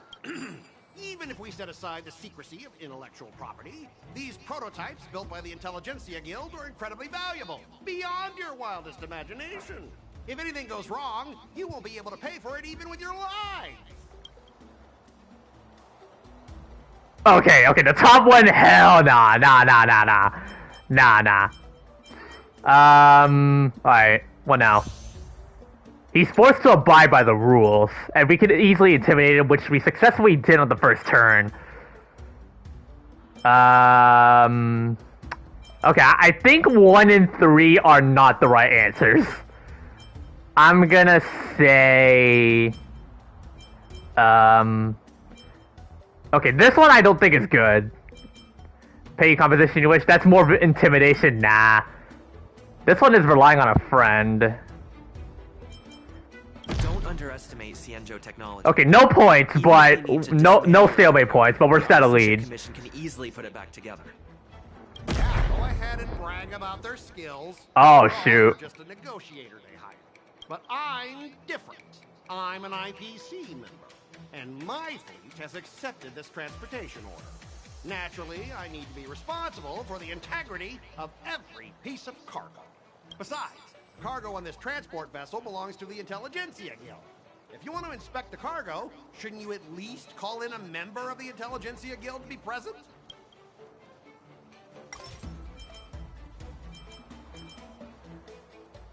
You guys should go back. Oh, that's pretty cool. Rewind! Huh? Could you repeat that? I didn't quite hear you. Could you say it again?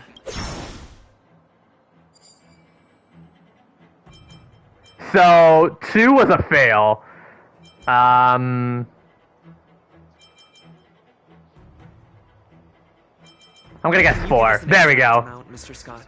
If there's any damage after the inspection, the Express... So 4 was the correct answer. The Skyfaring Commission will compensate you. The Skyfaring Commission. Yeah, they will compensate you, provided a detailed report of the damage is submitted. Okay, why does Ziqui remind me of Chiori? I can hear the sass from Chiori coming from Ziqui's voice. Josh, can you hear it too if you're still watching on stream? I feel like that's her. I feel like that's Brittany Lotta voicing this NPC here. I don't doubt the financial strength of the Skyfaring Commission. However, this is not just about money. Besides, cargo on this transport vessel belongs to the Intelligentsia Guild. If you want to inspect the cargo, shouldn't you at least call in a member of the Intelligentsia Guild to be present?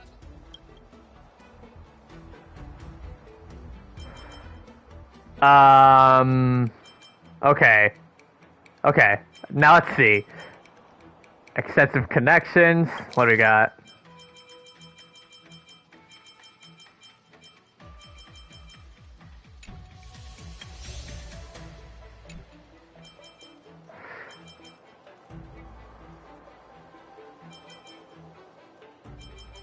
I'm gonna say... I don't think we really need to, I'm gonna say 1. Pretty tight with Dr. Ratio from the Intelligentsia Guild. Almost like family. Doesn't that make me practically a member of the Intelligentsia Guild too? What's all this nonsense? Even if you were married to him, you still couldn't represent the Intelligentsia Guild. We both need to follow the regulations, because that's how the IPC and the Xianzhou operate, right? As an IPC worker, I have to abide by its regulations. If I make an exception and allow you to inspect the cargo, it'll spell disaster for me.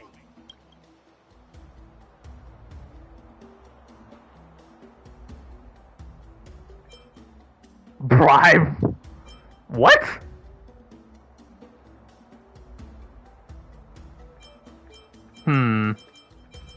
Let me think. I don't think I should rewind on this one here. Follow the regulations and...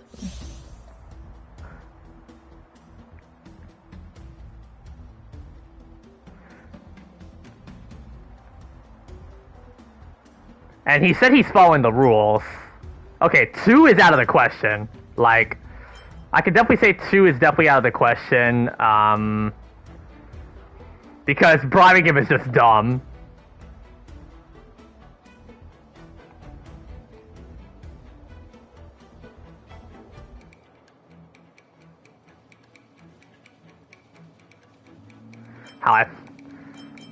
I'm trying to think either between 1... Okay, 1 and 3 are probably the safest ones. Why do I have to swallow my pride?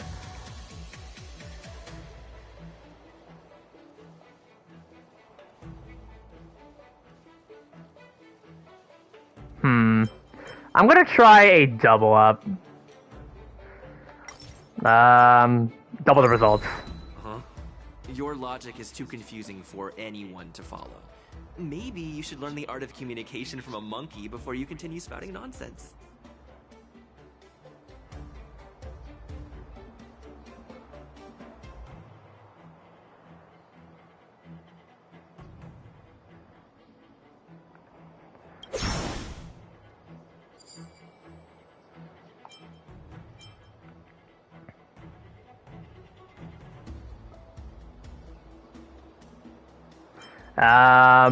So he said he's following the rules, right?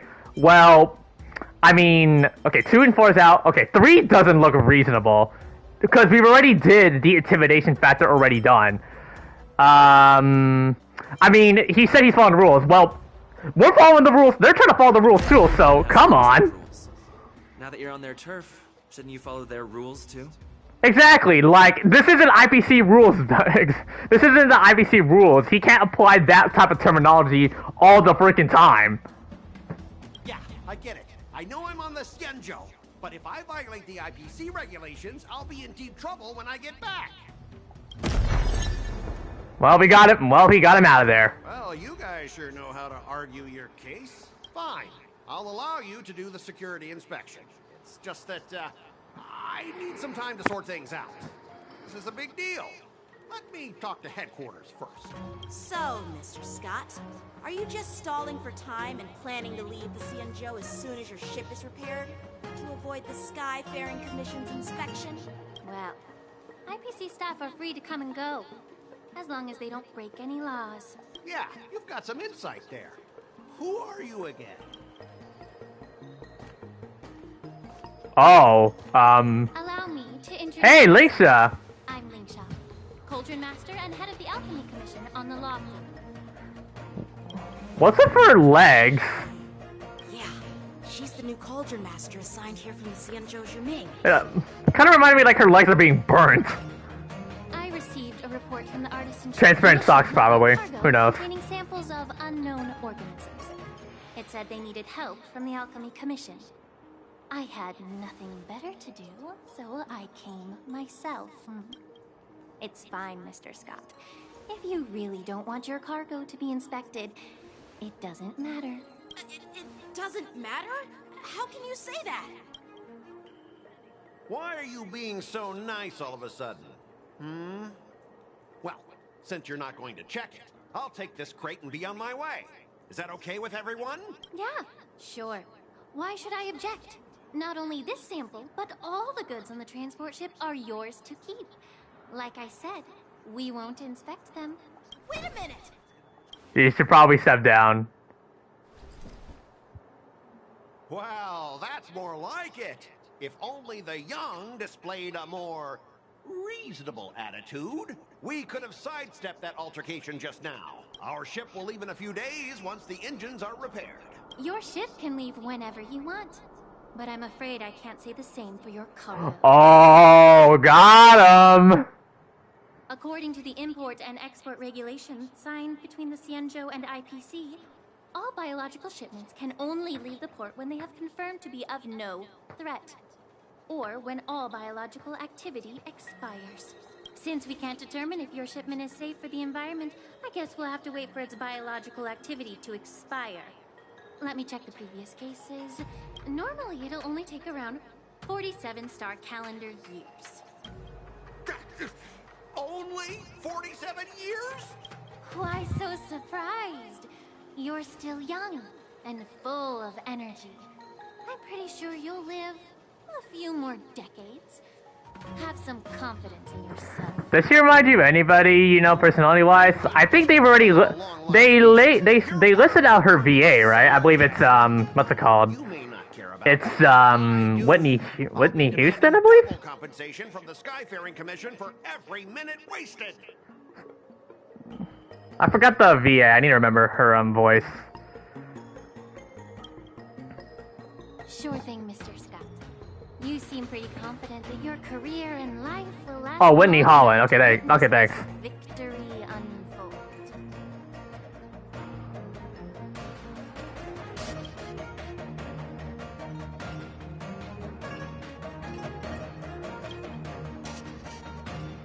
Step aside, guys. Let them. She has a YouTube channel, but rarely uploads.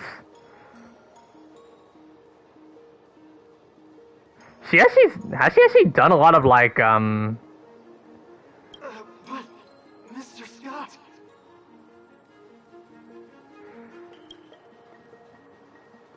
Come on, we're already in enough trouble.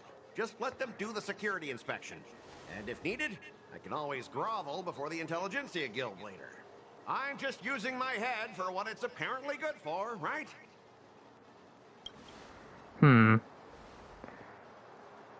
Well, honestly, at least you're not as annoying. Apparently she voices like a lot of the minority roles. She does a lot of minority roles with his second main role. You're still as annoying as ever.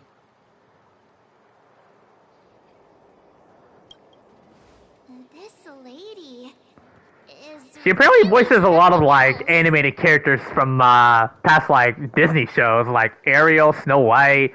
Those characters apparently. From looking at her YouTube channel, I could be wrong, but we'll have to see. Listen up. Any damages caused by inspections will be filed with the IPC. It's activated. Oh, she worked for Kimiko's VA. Huh. What am I? Oh god. It's about to open fire. When an ally is afflicted with Terror Grip, attacking the caster of Terror Grip once can dispel Terror Grip. When Terror Grip ends, if the caster of Terror Grip is not attacked to dispel Terror Grip, the affected ally will fall into the terrified state and be unable to perform certain actions. What am I looking at? The mood is set. Let the show begin! Oh, how unexpected. That was a surprise. Target sighted. All units on alert. Let's improvise. Sense a storm. Awaken your world-cleansing dragon. Like until everything burns to ashes! Heaven surge. Break. Firefly type. Told you I could fight.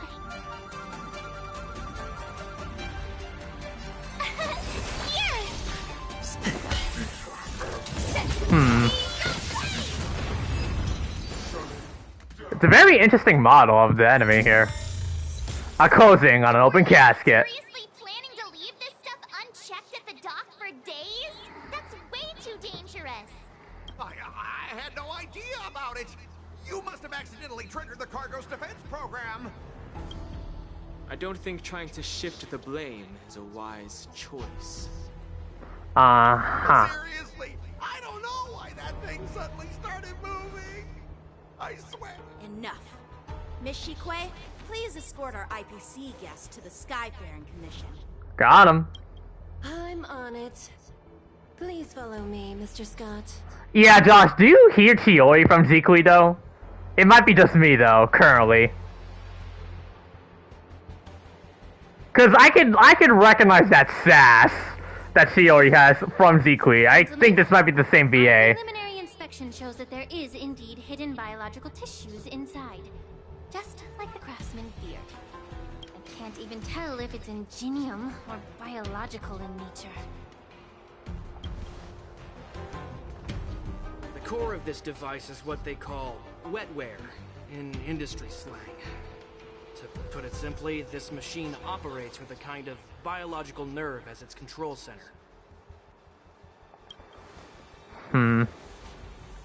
I'll take some samples for the alchemist to analyze and figure out where the biological tissue comes from. Why would the Intelligentsia Guild use such unethical technology? Perhaps they're trying to create a new weapon? Whatever the reason is, it's probably why the Borison attacked the ship. No wonder the IPC were trying to obstruct our inspection. I'll contact the Ten Lords Commission and ask the judges to come and give their final verdict on this. Okay. According to our rules, all prisoners and weapons involving dangerous creatures must be taken to the shackling prison for further sentencing. After all, it's the safest place on the Luofu. As for you, Mr. Craftsman, It's not Chiori, different VA? Oh, okay. the situation to the judge. Alright, well, I don't know why it sounded so similar. I had a feeling that the IPC members would cause trouble, but I didn't think they'd be this tricky.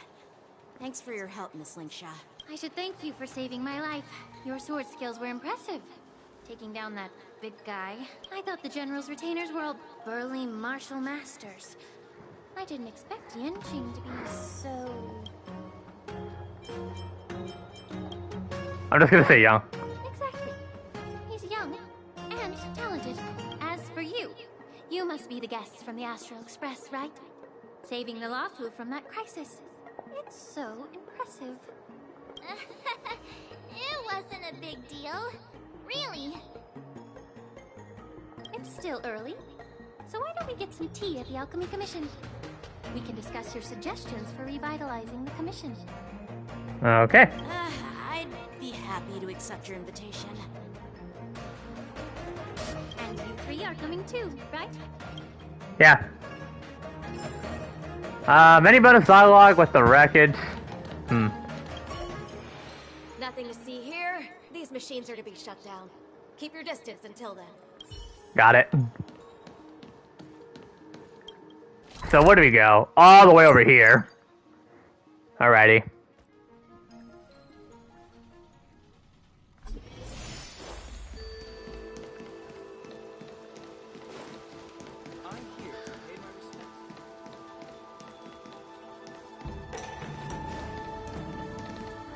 All these years, and the view of the Alchemy Commission hasn't changed a bit.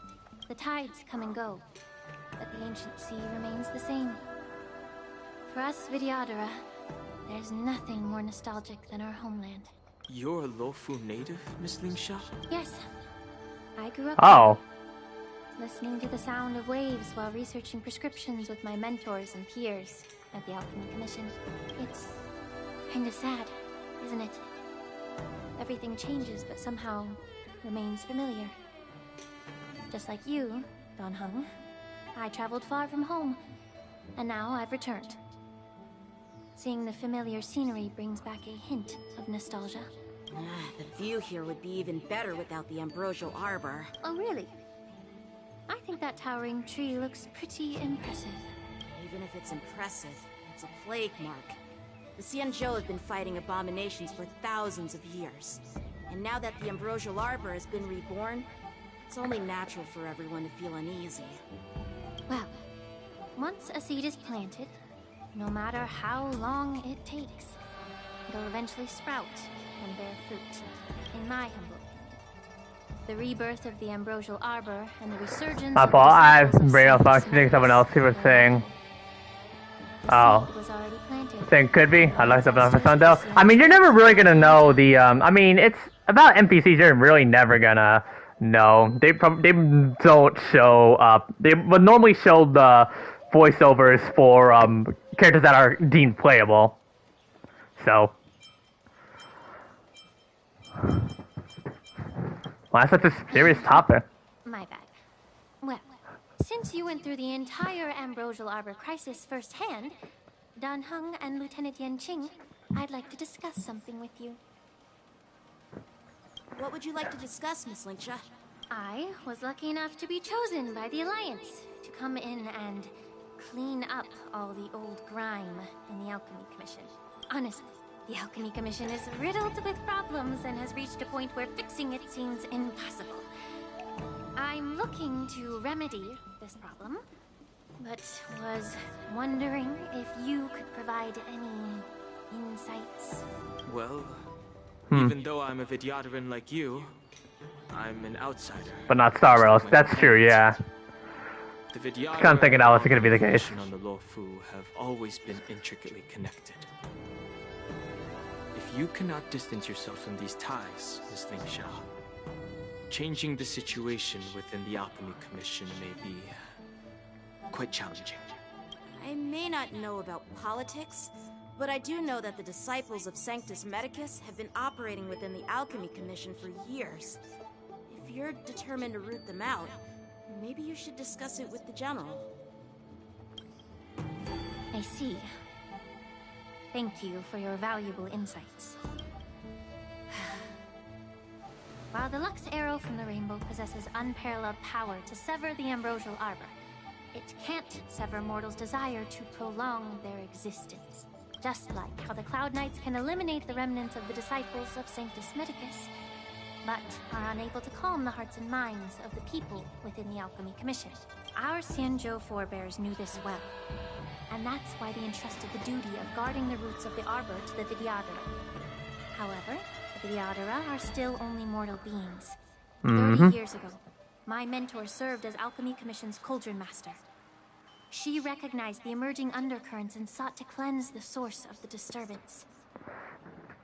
Unfortunately, even though she was skilled in the art of healing, she didn't understand the human heart or how to eliminate the sickness lurking within the depths of the Alchemy Commission. In the end, she was framed and exiled to the Juming. I was also implicated and had to leave the Luofu. Oof.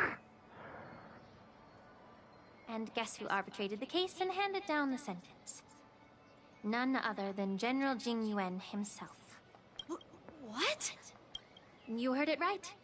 The ones responsible for the corruption in the Alchemy Commission are not just the remnants of the disciples of Sanctus Medicus, but even the Divine Foresight himself. Well then. Alas, why is your face turning pale, Yanqing? Don't worry about it. I understand that when someone holds a position of power, they may sometimes have to make tough decisions.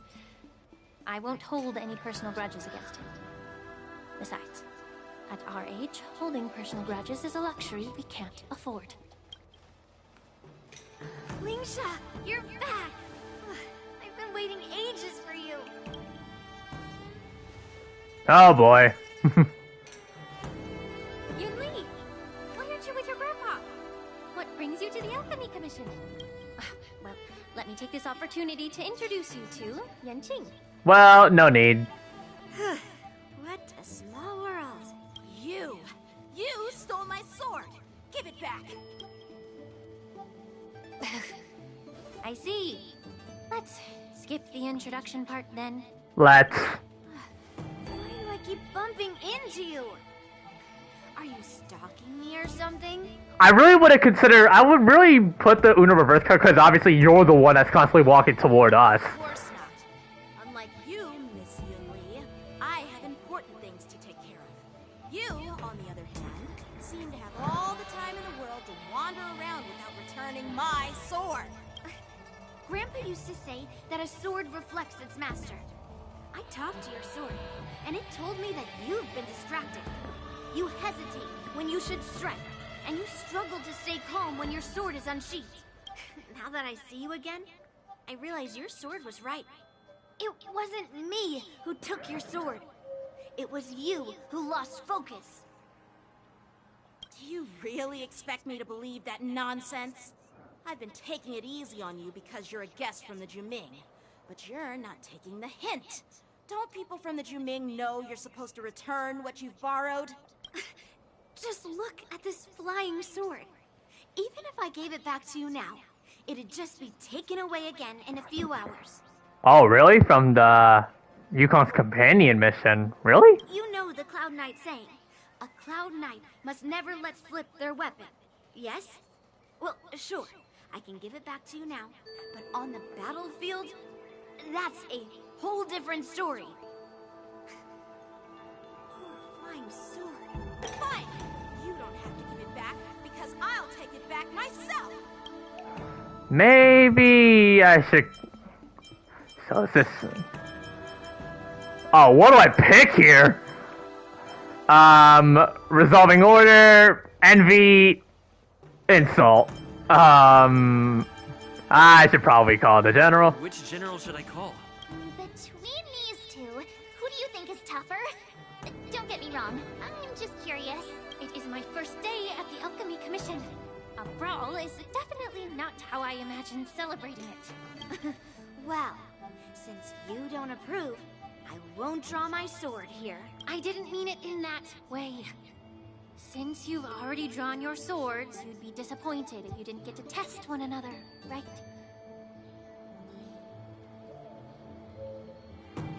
My thoughts exactly, Josh. I've received reports that the delves near the Alchemy Commission are still infested with abominations. Seems like my predecessors left quite a mess. So, if you two want to determine who's better, why not focus on them instead of each other? Clearing out some abominations? Sounds boring.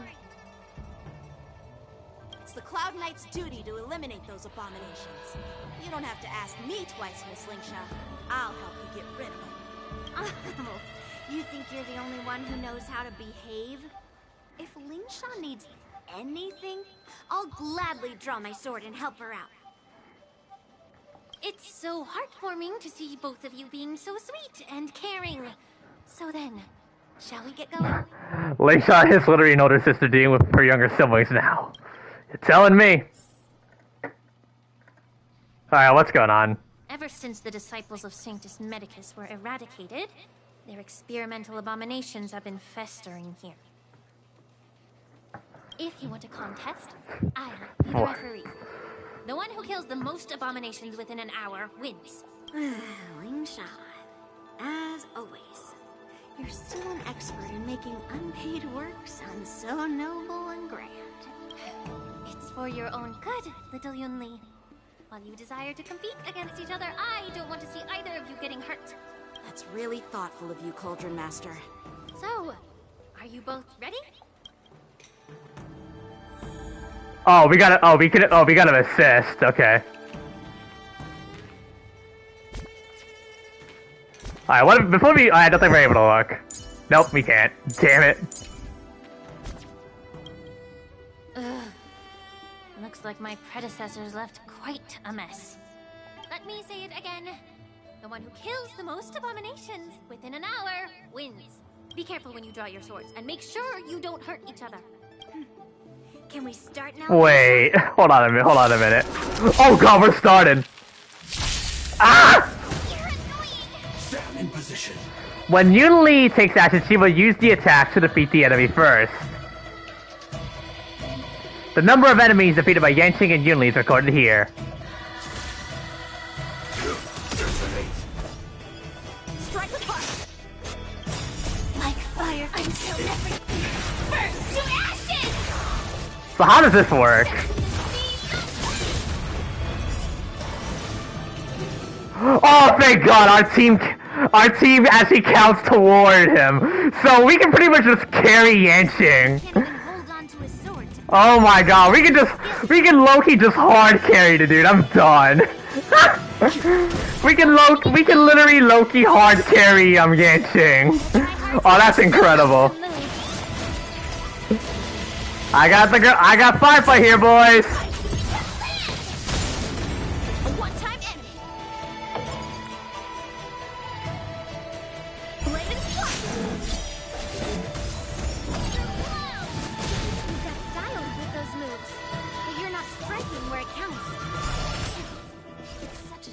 To see you misuse your sword like that.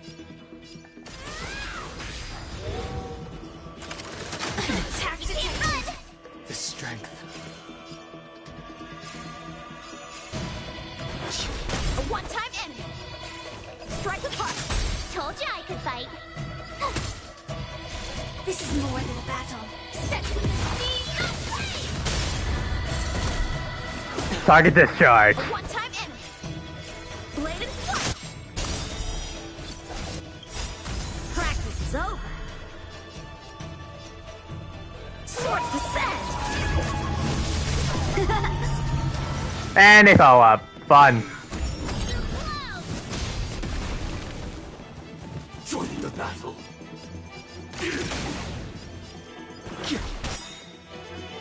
Awaken your world-cleansing dragon.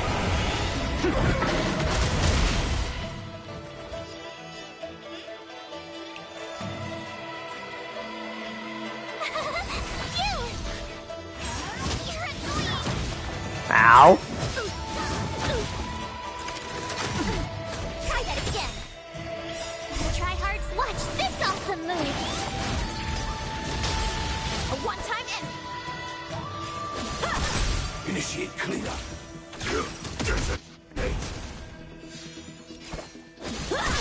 The times are changed. Heaven sent. Break.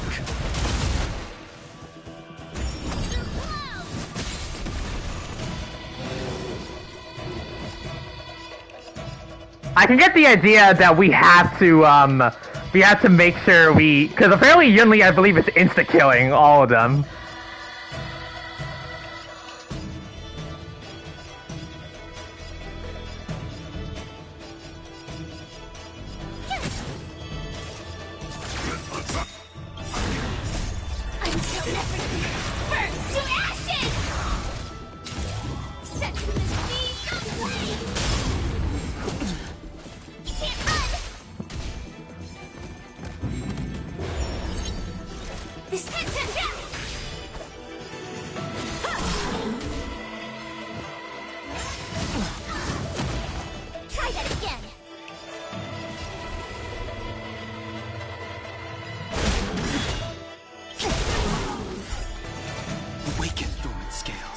World.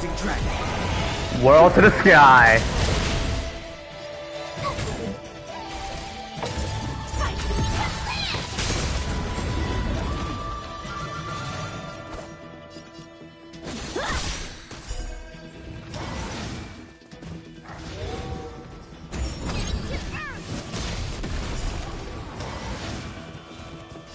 Firefly Type 4 in position. Set the Complete discharge. Heaven Surge. Break.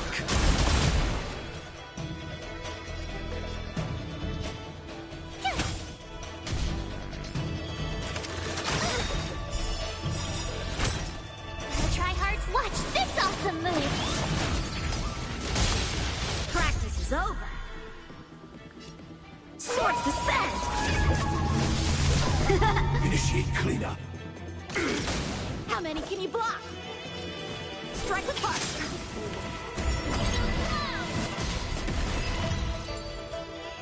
I think there are multiple outcomes if you get the most points.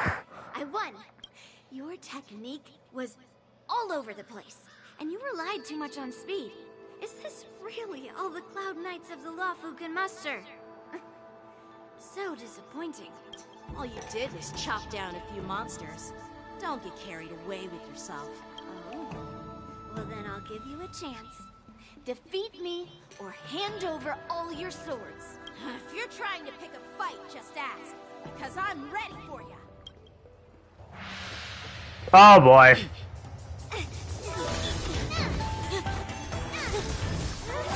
Yeah, I can hear Navia's grunting through this battle here.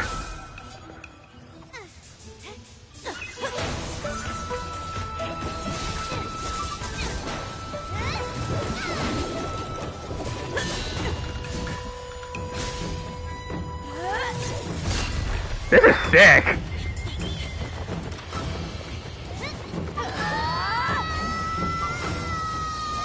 Oh wait, I know who this is.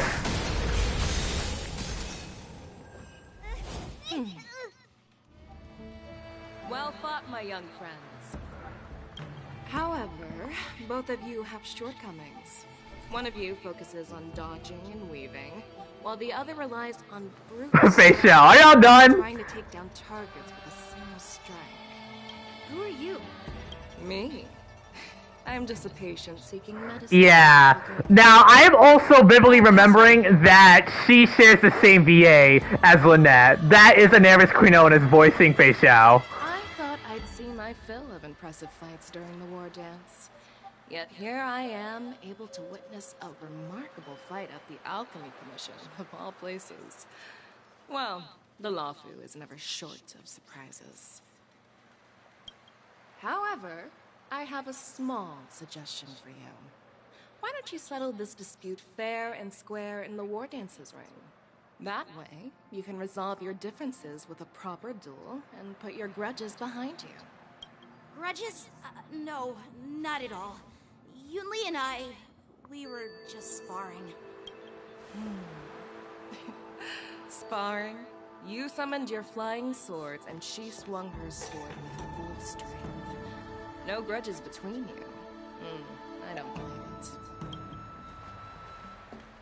Aha! What brings you here, Lady Fei Xiao? Have you finished your health consultation with the Dragon Lady? Fei Xiao? Grandpa always talks about you. Could it be that you're... Some intense sparring. Villain's Claw, the Xianzhou Luofu? Looks like I'm quite famous on the Xianzhou Luofu, too. Of course. Everyone has heard of the Great General. Known to all, and unbeknown to none. Great General? Isn't that title a bit too narcissistic? I don't like it. Ooh, I heard there's a dozing general on the Luofu, so I came up with a humble nickname for myself. The Lacking General. Lacking in worries, regrets, and rivals. Oh right. I forgot Fei Xiao's trying to act all humble and all. Sounds much better, right? I get the gist. Yeah, that's a befitting title that sounds both humble and impressive. Now that the sparring session is over, Yanqing and Yunli, shouldn't you politely thank General Fei Xiao for her guidance and bury the hatchet? Here's your sword. Keep it safe. Or it might get taken away again. By the way, we haven't settled the score yet. I'll defeat you fair and square next time we fight. This is how she apologizes? Now that I finally got my sword back, I should report to the seat of divine foresight. I'll take my leave, General Fei Xiao.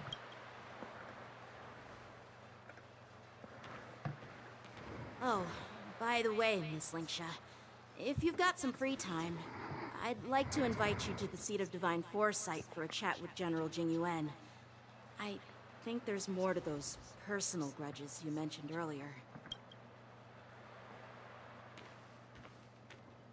Thanks for stepping in, General Fei Xiao. Otherwise, I'd have had to knock them out with my incense. Not at all. Just doing what you asked. How about we call it even as payment for the healer lady's consultation? Sorry, but even a general needs to pay their bills. We don't do credit here. And let's not forget, you'd have been waiting decades for a chance to see the Dragon Lady if it weren't for me. Well, you can always send the bill to the seat of divine foresight and say it's for mentoring those kids. After all, it was quite the effort splitting them up. I nearly had to get tough. Now, if you'll excuse me, I need to find a spot and get some fresh air. Okay. A moment later, Fei Xiao leisurely walks to the ancient seaside shore to wait.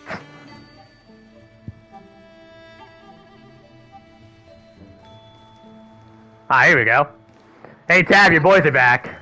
You've met with Jing Yuan and wandered around for a few hours.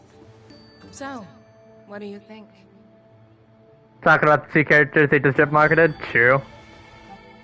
It appears that the Divine Foresight is using this war dance as a show of strength to convince everyone that the Luofu is prospering after the Ambrosial Arbor crisis. But... I know you're going to say but, right? But... the influx nice of guess. people attending the war dance is like a breeding ground for disorder and rumors. One wrong move, and the Luofu could be in a world of chaos. The Cloud Knights on the streets remain vigilant, so at the very least, General Jing Yuan is aware of this. As for other matters, I'm unable to say. I'd prefer to be excused from future meetings with generals. I'm just a military healer. And now all of a sudden I'm thrust onto the center stage having cordial chats with two generals? My work doesn't lend itself to being in the limelight either. Just stop whining. At least you're in one piece, right? Before getting in touch with General Jing Yuan, I wanted to put aside my assumptions and see his momentum. That includes the overall bearing of the Cloud Knights on the street, what people are saying, and how those close to him behave. The might of an army dwells not within its pawns, but within the force of its collective momentum. Recognizing this fact reveals The one they just marketed, Burnett, sound familiar? I saw some comments on that saying it might be Risa May voicing Kokomi, but I don't believe it yet, but we'll have to wait and see. A perfectly clear statement turned confusing thanks to your translation. You made me lose where I was now. Anyway, this is how I operate in battle, so you might as well get used to it. Are you treating General Jing Yuan as your enemy? The longest-serving general of the Xianzhou Luofu. Do you think he'd have only a few enemies? By the way, General, you met the healer lady, yes? Could you show me the medicine she prescribed you? Well, the healer lady couldn't do anything about my condition. She just told me to enjoy some tasty food. So not even the famed healer lady could help? Oof. Well, that's great. Don't worry. I'll fulfill my promise and find a way to cure you. Actually, I've found some leads. Well, life and death, Zhao Zhou. It's all predetermined. Upon starting my military career, I made a Oh, pledge nice that the background. rest of my life would be dedicated to being the Xianzhou spearhead, hunting down the abominations of abundance till the end. You know what? Let me take that. Let me take a hit of sickness issue. Let me just take a photo of that. That looks nice. As long as I can fulfill that deep-seated desire, I don't care how long I live.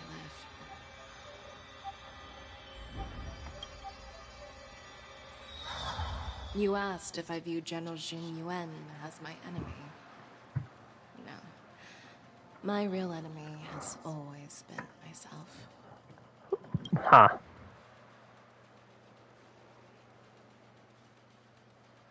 Enjoy some tasty food. So, what's for dinner tonight? Jeez. You really know how to read the room, don't you? You guys figure it out for yourselves. I'm due to catch up with an old war friend I've not seen for quite a long time. Meanwhile, Yanqing and Matt return to the Exaltic Anthem. Hey! Was that the Yaoqing general who just dropped in out of nowhere? Oh, she's so awesome! I mean, when Yunli swung that massive sword, she just casually blocked her attack with ease. Mine too. Yeah. But to go up against Oh? Yunli is quite Wait, a March. you know? That aura of heroism and grace. It almost makes me want to learn Xianzhou swordplay. Foreshadow? So too, right? I agree. General Fei This is Xiao just a March is down bad patch. I think a lot of people would be in for it, honestly, because everyone loves I March. was talking about Yanqing, actually. Thanks for the kind words, Miss March. The war dance is coming up, and I've been chosen to represent the Cloud Knights in the ceremony. I've had my fair share of defeats lately, and even though I know there are always more skilled sword masters out there, seeing General Fei Xiao's skills today has made me feel a bit uneasy again. Don't underestimate yourself. After all, generals won't fight in the ring during the war dance. Just remember the state of mind you had when you single-handedly took on me and Blade, putting life and death aside. Nice call back there. With that mindset, you can prevail against most challengers. I don't know about everybody, but I like her. Thanks for the advice, Master Dan Heng. By the way, now that today's events are over, General Jing Yuan wants to invite all of you to the Seat of Divine Foresight. He has something important to discuss. Something important. It's about how to deal with the generals from the Yaoqing and the Juming. I really don't want to get caught up in grown-up games so soon. I just hope Generals Fei Xiao and Huaiyan can see the truth.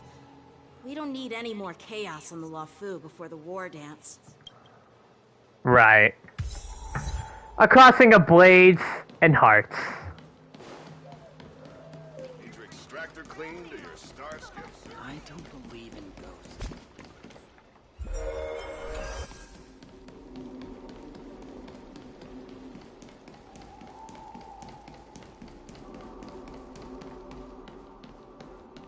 Would you like me to relay your message? Enter to the Seat of Foresight. Alright, getting in.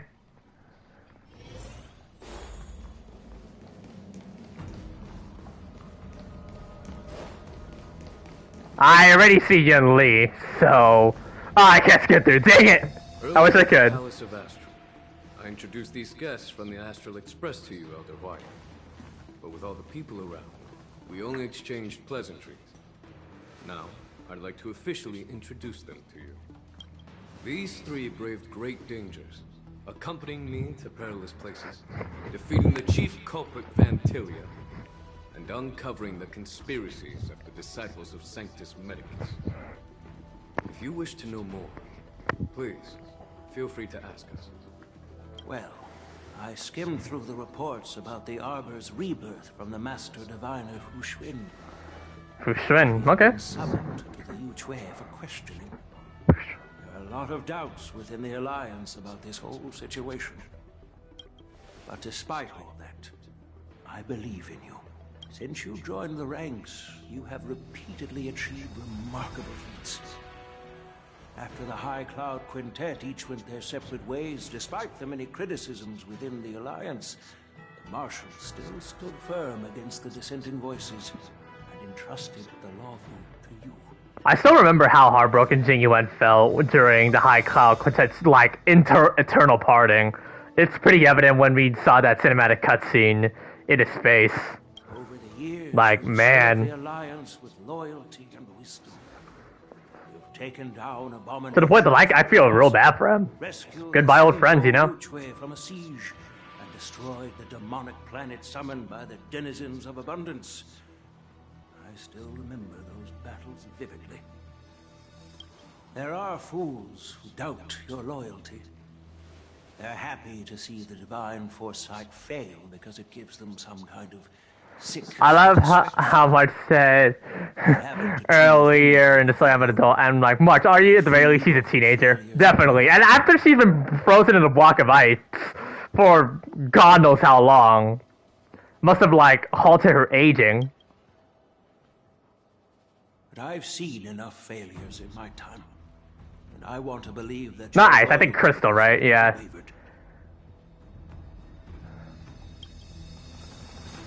So, General Fei Xiao of the Yaoqing is the only one investigating the Ambrosial Arbor crisis on behalf of the Alliance? No. I am too.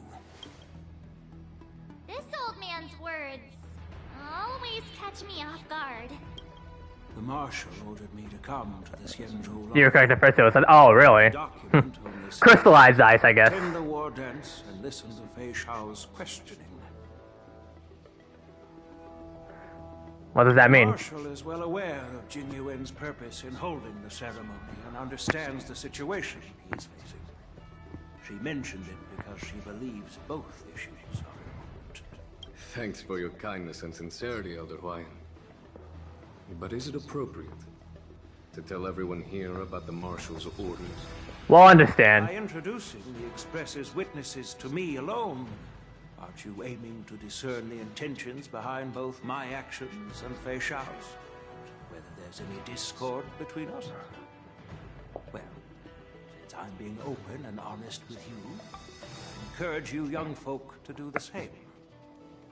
As for the Ambrosial Arbor crisis, all I need to do is listen. General Fei Xiao will be the one asking the questions. To be honest, I'm more concerned about the timely start of the war dance. True. Oh, by the way, I've prepared a gift for the war dance. Six-faced.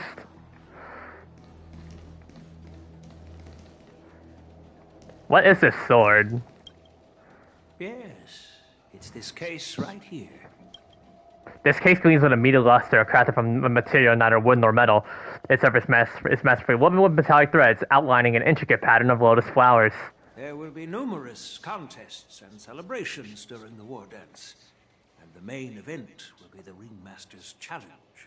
The host will dispatch a skilled warrior to take on challengers from all over the cosmos, showcasing the excellent martial arts of the Xianzhou Luofu. When you mentioned that the Astral Express would be attending the ceremony, I thought the High Elder of the Luofu would be the Ringmaster.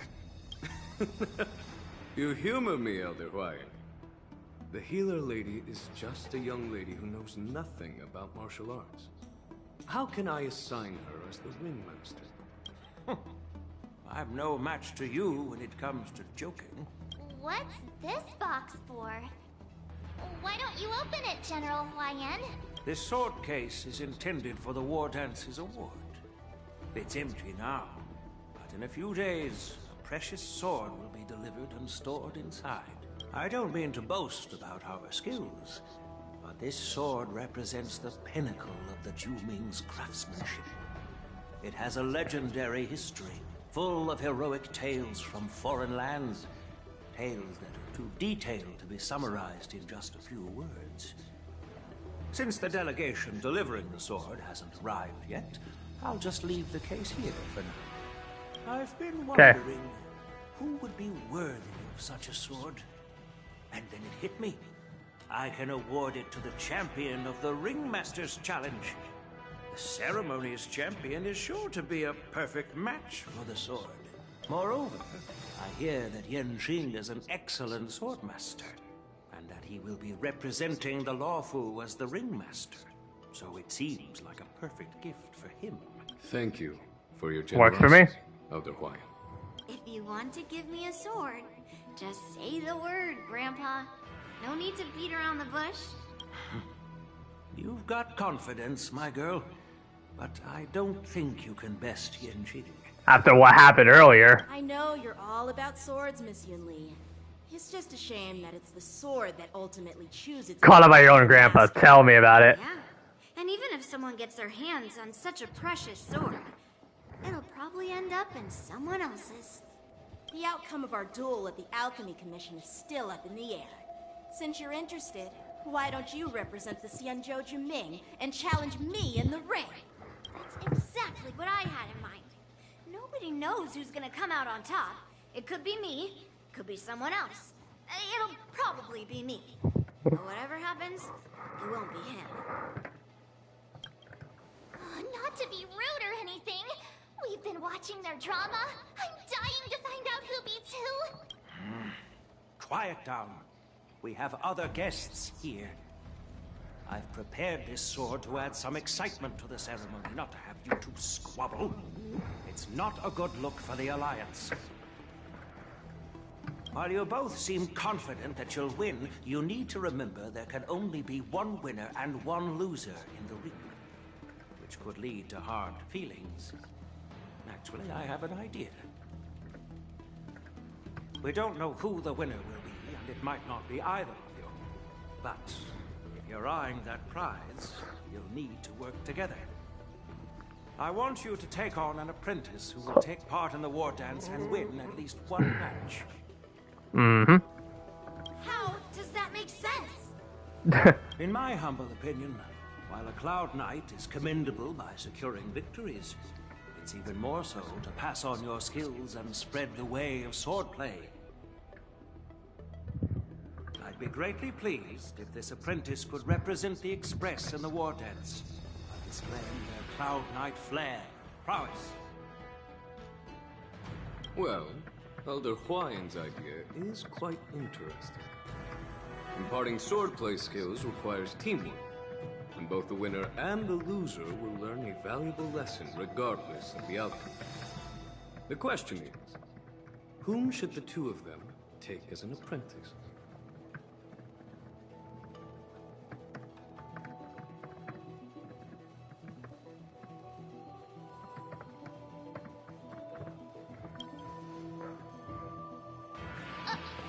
Huh? Who? Wait, me? I noticed just now that Miss Oh, here we go. quite interested in the outcome of your sword fight. So I thought, why not teach her the art of swordplay? Oh, wait. Are you serious, General? It should be a good upgrade for you, March. Calm down. Am I being dragged into this all of a sudden? I've never practiced swordplay before. I'm a total newbie. You really think I can learn it? Well, you'll probably realize I have no hope and give up on me. And that'd be so embarrassing. You know, March, you getting a second form. You know what, March? It's been long overdue since you haven't gotten your second form yet. Come on. Is this a perfect chance for you? I remember you mentioning that you wanted to learn some sword moves. Yeah, I did say that. Like, we all have a power of imaginary. Like, me and, like, the Trailblazer and Dunhung has one. Why don't you now get yours, March? You're not gonna die. It's not like you're gonna get brutally murdered or anything. Waiting to be shaped. The war dance is the perfect. I could care less if she's overthinking it, bro. I appreciate your kind words, General Huayan. But won't teaching me swordplay be a waste of Yanqing and Yunli's time? They should be preparing for the ceremony. Plus, I heard that each swordmaster has their own special moves. What if they let something slip while teaching me? If everyone knows each other's tactics, won't that make it hard to catch people off guard during the war dance? That's considerate of you, March 7th. But don't worry. It'll take you at least a decade of hard training before you can even start learning special moves. No need to freak out. A few Juming swordplay tricks will mean you'll be more than equipped. Really? Looks like March's curiosity has been piqued. The whole point is to know each other's moves. Defeating your opponent in just one move? How boring would that be? Plus, what really decides a swordsman's fate isn't some special move. It's the solid fundamentals. So Miss Yunli has already agreed. What do you say, Yang Qing? General, I haven't graduated yet. How can I be qualified to teach swordplay to others? So you're admitting your defeat, huh? If you're not even confident to teach, why don't you let me be the ringmaster instead?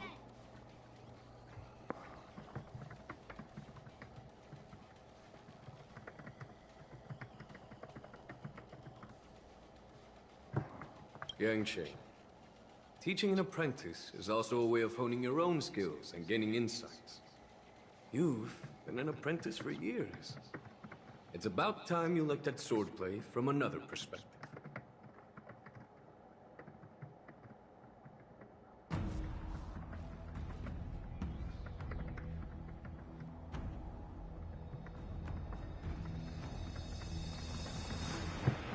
see, General. Then count me in. Now that Yang Qing has agreed too, it all comes down to Miss March giving her nod. It's up to you to make the final decision, March. Time for you to become the best sword master on the Express, I yeah. won't have to worry about you accidentally shooting me in the butt all the time. Hey, I've never missed my target. Then I'm on board. Thank you for your kindness, General Huaiyan. Great! Starting tomorrow, Yanqing and Yunli will teach you the basics of the Cloud Knights swordplay. Yunli and I will head out and purchase some sword practice equipment for Miss March. Think of it as a little initiation gift. You're too kind. Oh, wait, you're... Starting with the Trailblazer. That's my heck. What's like your head cannon, man? Goliath slides slowly, seeing the parts and see the divine foresight with Yunli and so. General Huaiyan's gone. Wait, why does something feel off about what we talked about?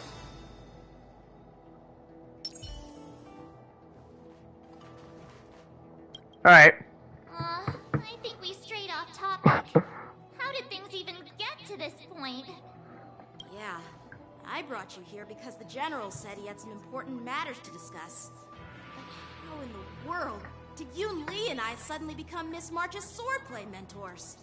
Because General Huaiyan wants us to stick around on the Luofu for some time. Right. But from his point of view, we're no different from all the other tourists who may leave at any time. Since the crew's actions were mentioned in the Luofu's operations log were given to the Alliance, he probably wants to see firsthand if we're as capable as to report claims, or if we're just some made-up excuse to save face. And he wants to see it for himself. I saw that. Aggressive flirting is what they say. I saw that. I saw that, Josh. As a simple contest between two sword masters has now evolved into you two collaborating to mentor March. Elder Huaiyan is still that tricky general who likes to give everyone a headache.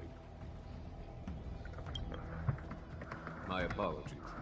Truth be told, I invited all of you to the ceremony because I wished for you to act as my witnesses.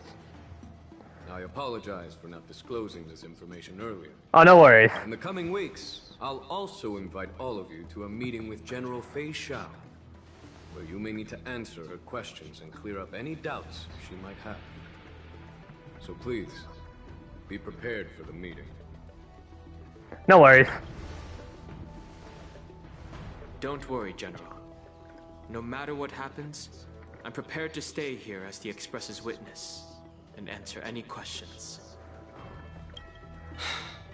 Thank you, everyone. General, I know there isn't much I can do to share your burden. but Hmm? as the Luofu ringmaster, I won't let anyone defeat me in the war dance. I know. Right. And Alley, Fei Xiao meets up for old comrade in arms if she has to be. Oh right, yeah, Yukong and Fei Xiao, I forgot, yeah. It's quite an honor. It's been a while, General Fei Xiao. Yeah, these two. It's been 30 years since we last saw each other. Right, Yukong? Yes. Back then, you were the vanguard of the Yao Qing's Verdant Knights, and I was a pilot of the Luofu's Rainbow Orbit Fleet. Who would have thought that upon meeting again, you'd be a general, and I'd have given up flying? It really does feel like a lifetime ago. Well, I wouldn't say I haven't seen you in 30 years. After all, your great victories are announced through the Yellow Bell resonance system every day. So I'm well aware of your great feats. How's your health holding up? Still stable, I suppose. Hey soccer / football. Who saved me in battle? Welcome to the stream, good to see you. That healer with the odd name and peculiar temperament. What was his name again? Was it Pichu? Or Wait, Pacho? is that a Pokemon reference with Pichu? Sorry I had to say that. Jiao Chou. He's been my retainer and personal healer, delegated by the Alchemy Commission from the Xianzhou Yao Qing. Over the years, he's dedicated himself to managing my condition. I love Pikachu. I think people would still pick Pikachu over Pichu though, because you can never really beat the originals. I'd probably still say the same thing as well. I'm happy to have made it this far. I'm relieved to know that you're safe and sound. Well then, since you and Elder Huayan are here, I imagine you must have received orders from the Marshal? As your friend, may I ask how the Alliance intends to punish the General of the Luofu? The Arbor's rebirth has frightened the Elders who lurk behind the scenes.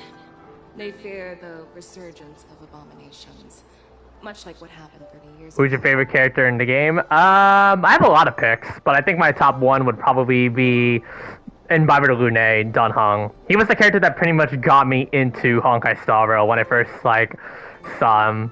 And I had to literally get him, and I'm so happy that I did, and his LC. Over time, I've gotten a lot of other favorites, I guess Acheron and Firefly were probably my top, or part of my top 3. But Imbiber Lune still remains unparalleled as my #1 favorite in this game. As you know, the fugitive Jing Liu, who mysteriously disappeared many years ago, has resurfaced. Oh, Jing Liu's back. An outworlder in a coffin, claiming to offer the Marshal a method to fight against the Eons. Oh, Dan Heng. Wait, are you talking about Dan Heng's hunt form? Like his first form when we first saw him? The Luofu Preceptor has also leveled accusations against Jing Yuan for neglecting the Alliance's principles. She asserts that Jing Yuan enabled the exiled Imbiber Lune to re-enter the Luofu, thereby unlocking the lunarescent depths within Scale Gorge Waterscape, which in turn disrupted the Vidyadhara's dutiful watch over the Ambrosial Arbor. It is for these reasons that I have come here. Oh, both. Okay, my bad. Well, duty calls. Perhaps I shouldn't have mentioned all of this to an uninvolved person, but since we once fought together, I didn't want to keep you in the dark. Perhaps pretending you didn't hear any of this would be for the best. I understand. I'm sorry. I was out of line. I know I shouldn't be defending General Jing Yuan right now, but... well, you know how I am. The Luofu has enjoyed centuries of stability since the end of the sedition of Imbiber Lune, much of which can be attributed to General Jing Yuan's masterful strategizing. Unfortunately, for long-life species, enduring through the ages always culminates in a failure that undoes all previous achievements. A moment that our adversaries relish. I keep forgetting that I think both Yukong and Fei Xiao are Foxians. That's true. And that's why I'm also here for another purpose. To visit Hule. Hule? You mean that Hule? The Boris and Warhead? The same Hule who has been imprisoned in the shackling prison for over 7 centuries? The nemesis of the Foxians who will never be forgiven and shall be imprisoned until the end of Look at, man, that dude looking menacing, bro. I can't quite remember. Do you wanna know something crazy? What is it? Yes, the very same Hule. Usually, only emissaries from the Xianzhou Yaoqing Skyfaring Commission visit him once every century. Why do you have to visit him now, of all times? The Foxians and the Alliance made a pact to combat the abominations, aiming to achieve justice and free their kin. That werewolf monster is to be forever imprisoned in the dark recesses of the shackling prison, facing unending retribution. Oh boy. Given the situation on the Luofu, those on the Yaoqing are concerned about Hule's imprisonment. I'm afraid that the routine visit every century is no longer sufficient to ease their concerns. That's why I was sent here, to reassure them.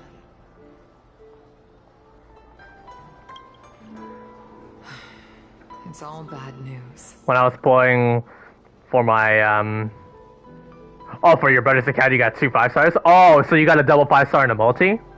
Nice. I did get a double 5-star in a multi before on Zenless Zone 0 when I got L and NC1 on Nekomata. Tell me more. Nice luck. Hey, those who can't speak English should be punished. Ouch. Well, I'm hurtful. Yeah, what's up? The Verdant Knights followed the route you mentioned and discovered the wreckage of the... I think that's you, Sav, isn't it? Unfortunately, there were no survivors and no cargo.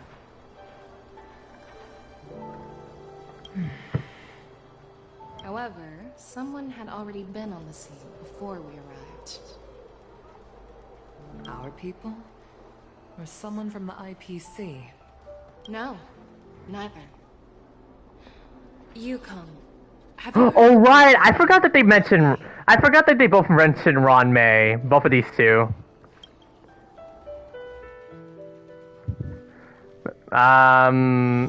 Yeah. And by the way, for the people that are here on stream, if you guys do enjoy the content, like what you see, feel free to leave a like and subscribe to the channel. That would be greatly appreciated. We're on the road to obviously 1,000 subs. Hopefully we'll get there. Well, I mean, dude, the thing is, the reason why I mentioned on the pinned comment, like, I literally missed out on 3 weeks playing this game because I had a trip to the Philippines this year, and I was keeping watch on... Still feeling sleepy. I had Genshin and Zenless Zone 0 downloaded, so that's why I am missing out on Star Rail a lot. Did I oversleep? And I mean, I can show you the proof, the reason why. Where did March and Donham go? Here we are. Of course, bro. Well, I mean, if you look at the travelogue, I freaking have the Starlit Homecoming. I'm not even joking. I have this thing. And it was kind of unfortunate because I left for my trip during the time Honkai Star Rail 2.4 was going to be live. So... yeah. I really have a lot of catching up to do, but I feel like a character that I would try to, yeah, I saw your message. You said we support you. Must be some sort of, like, bait message, huh? March to Mastery, a Star is Born. We support you, don't... Yep, my brother wants me to go grind on his... I'm assuming on his account, right? I have said I do want to go for a character in this banner, because I think the most comfortable pick would be to get Huohuo, because she's really good for, like, supporting your team from any type of horrendous debuffs that's going to face against you. So I think I could try to go for Huohuo if I'm being honest here, and then I think save up for 2.5. With the amount of grinding that I can do in a week, I should definitely be able to get Huohuo because I'm guaranteed. The reason why is because I lost the 50-50 on Firefly's banner in 2.3 to E3 Bronya. I don't know my pity because it's been a long time. I forgot to do the trials. Records. They probably haven't updated it. Oh, my pity's dead 0, huh? How about I save that for a poll stream? I promise you I will do a poll stream for Huoho, because right now I have to spend a lot of days catching up, so I think it would be a lot better if people want to see polls when I have a butt ton of jade saved up. Does that sound good, you guys? Because normally whenever I do poll streams, I want to wait until I get a lot of stuff saved up, and believe me, I have to do a lot of Divergent Universe and everything else. Make sure to sub, like, hit the notification bell to hit the bell to be notified of my streams, especially whenever I do some of the main stuff for the channel. You haven't forgotten about our promise to General Huayan, have you? I woke up especially early so I can start teaching Miss March swordplay. My main priority for this would be to do the story on streams.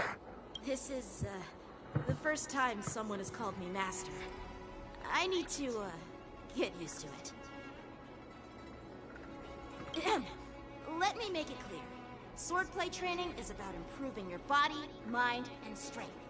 It's not a casual game you can master overnight. I promise General Huayan that I teach you Cloud Knight swordplay, so you can participate in the war dance and defeat at least one opponent. I'll do my best, but if you break your master's rules... March is always a good girl. Promise is a promise.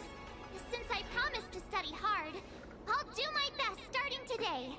Great! That's the spirit. March is in your hands now, Yanqing. Don't be too easy on her. Dan Heng, do you even have a heart?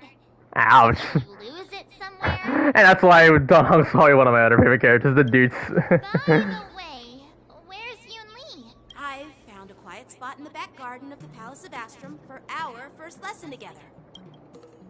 March 7th, wasting Dan Heng embarking on the first lesson of her sword trading journey. So we're now going on to March's point of view. Oh, there she is. Seriously? It's the first day and you two are already late? Why is everyone on the Luofu so laid back? So disappointing. Master Yunli, you're already here. Sorry for keeping you waiting. Oh, wait. Were you trying to teach her in secret? That's sneaky. I'm just showing you what Luofu etiquette is all about. She might be my apprentice, but it's customary for the master to personally escort their apprentice to the place of learning. As the host, I'll be teaching Miss March the essence of Luofu's swordplay, after which she'll emerge victorious in the war dance ring. You won't be complaining about Luofu's swordplay then.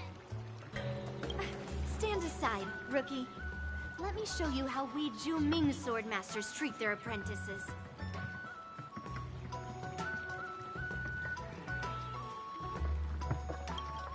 Quickly, over here, Miss March. This is a reverse mentorship gift from me. Hold on a minute. Oh, we got the outfit.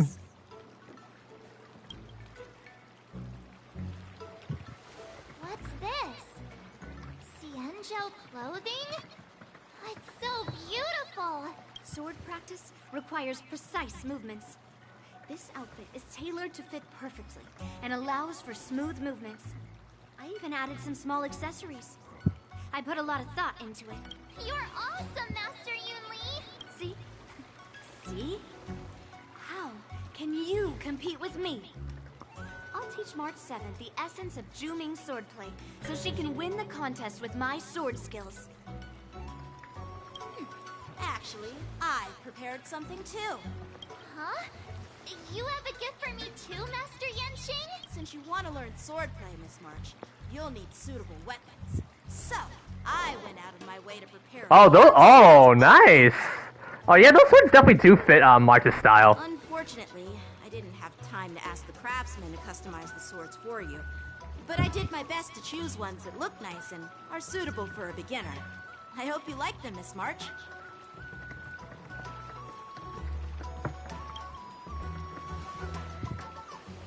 Thank you, Master Yanqing! Bet you didn't see that one coming, did you, Yunli? The real competition is just getting started. I'm so lucky to have two great masters. But why does it feel like things are getting a bit weird? Moments later. Oh, there she is! So what do you think, Masters? Does this outfit suit me? Oh, it does! Oh, that is a nice... Oh, that's nice. I'm gonna take another photo of that. March 7 Hun's in her new outfit. Really good. I chose it carefully. It's perfect for beautiful young swordswomen like you and me. Alright, let's get started with the training. The person next to me is a Cloud Knight instructor I've brought in. For your first lesson, try exchanging a couple of moves with him. Wait. We're having actual combat training for the first lesson? Isn't that a bit too intense? Well, it's to be expected. I heard you have some experience with archery and martial arts. The first thing we're going to do is see just how strong your fundamentals are. Come on, step forward and strike with the sword in the most natural way you can think of. It's important for us to grasp your natural movements, so we can decide where to start and what you need to learn. If you're ready, let's begin. Okay. So now we have access to the brand new Hunt March form. Something tells me we forgot to switch characters.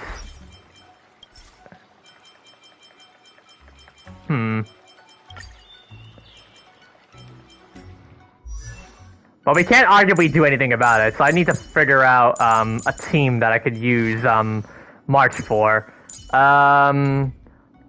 Let's get a team in mind. Oh my god, analog drift. What the heck?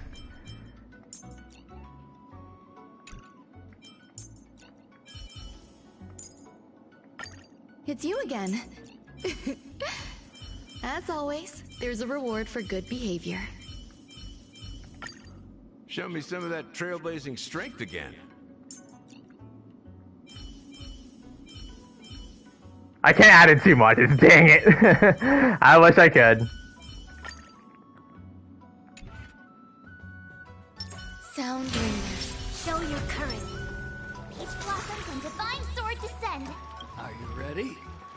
Ready. Yeah, I'm ready. But please go easy on me. Then I apologize in advance, Miss March. Here we go! I could take 10 of you. No rush, Miss March. You're still inexperienced with the sword. Why don't you use your skill first and learn a few moves from me? So now we have access to enhancements. Close attention, Miss March. Luofu's swordplay is all about being swift and agile in your movements. Shifu's attacks can accumulate charge from March 7 and make her realize powerful abilities. This is strike apart. Yes, you! Ignore him. Strength is everything. Right on time, like this. Well done. Alright, let's do a single target. Nice. Practice is over. Swords descend.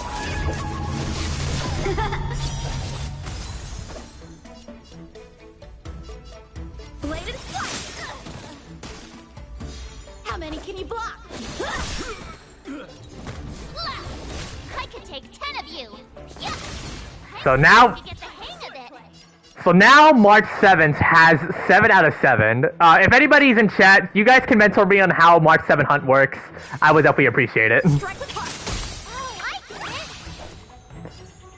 So she so she has an enhanced basic attack now, and no more need for support.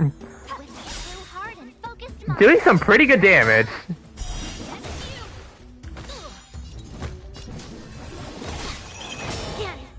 Right on time. Ow. Yes, you. Now what does her ultimate do? Show you what I can really do. Oh, pick an ultimate target. Azure Dragon, White Tiger, less cards. What? What are you mumbling about? Isn't this, sword technique? Shouldn't I be saying something cool? I'll just let that play out. Melt!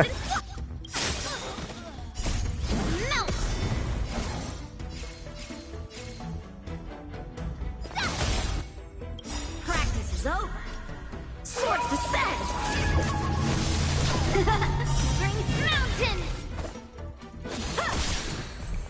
Target 3. You'll make good practice. Choose your Shifu target for advance up. Nice job. This is the real deal. Right on time. Awesome. And she automatically follows up when you get 7-7. Okay. And it even increases the weakness break efficiency. Okay.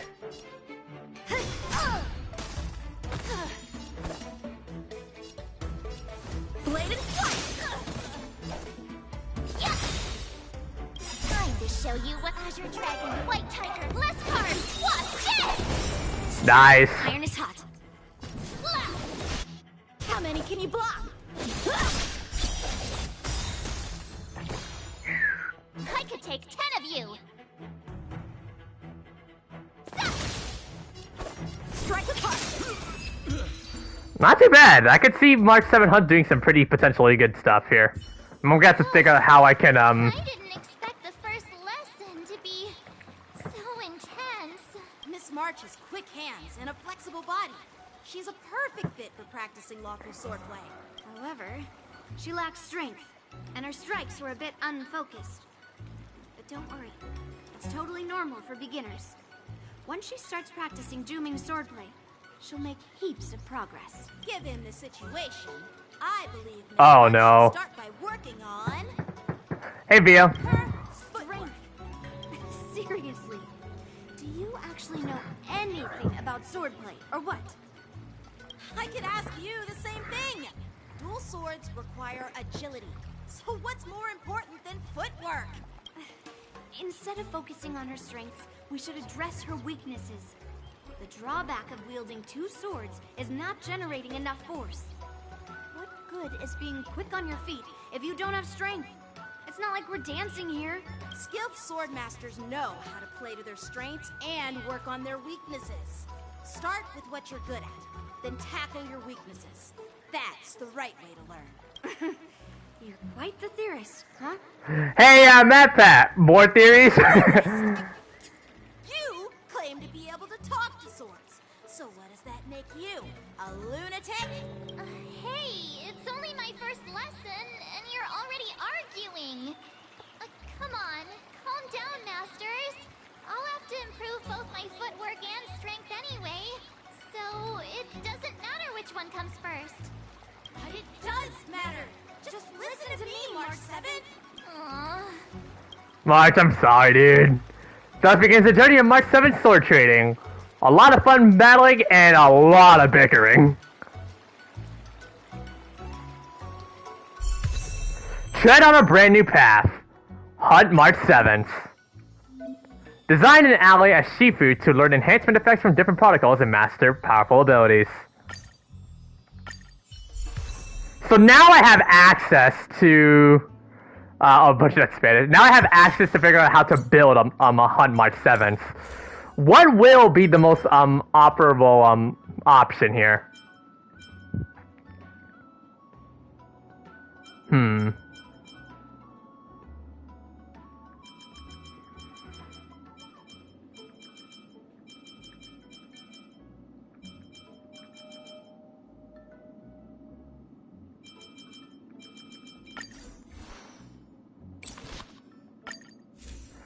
I think most people who run March would normally run this for her, right?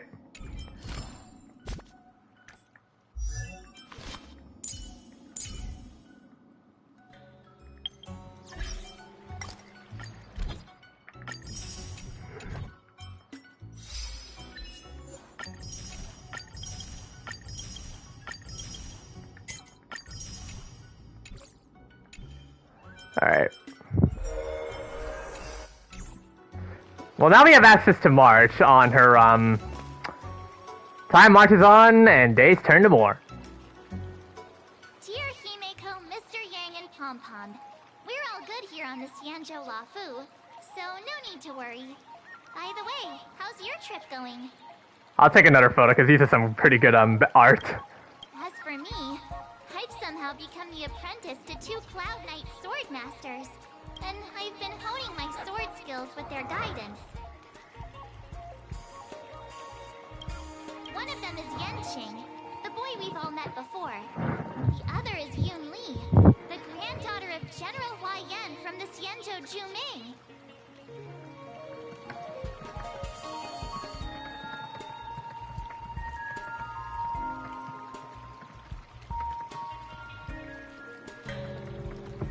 Both masters are super strict, giving me a real taste of how hard sword training can be. I tried to drag him into this, but he refused. Then I tried to rope Dan Heng in, but Master Yanqing wouldn't have it.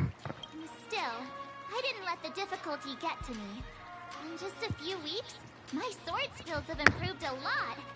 Both my masters think I have unique talents in swordplay, and are literally fighting each other to teach me their skills. What is Yunli eating? Must be some sort of snack. Thanks to their guidance, I've actually made some progress.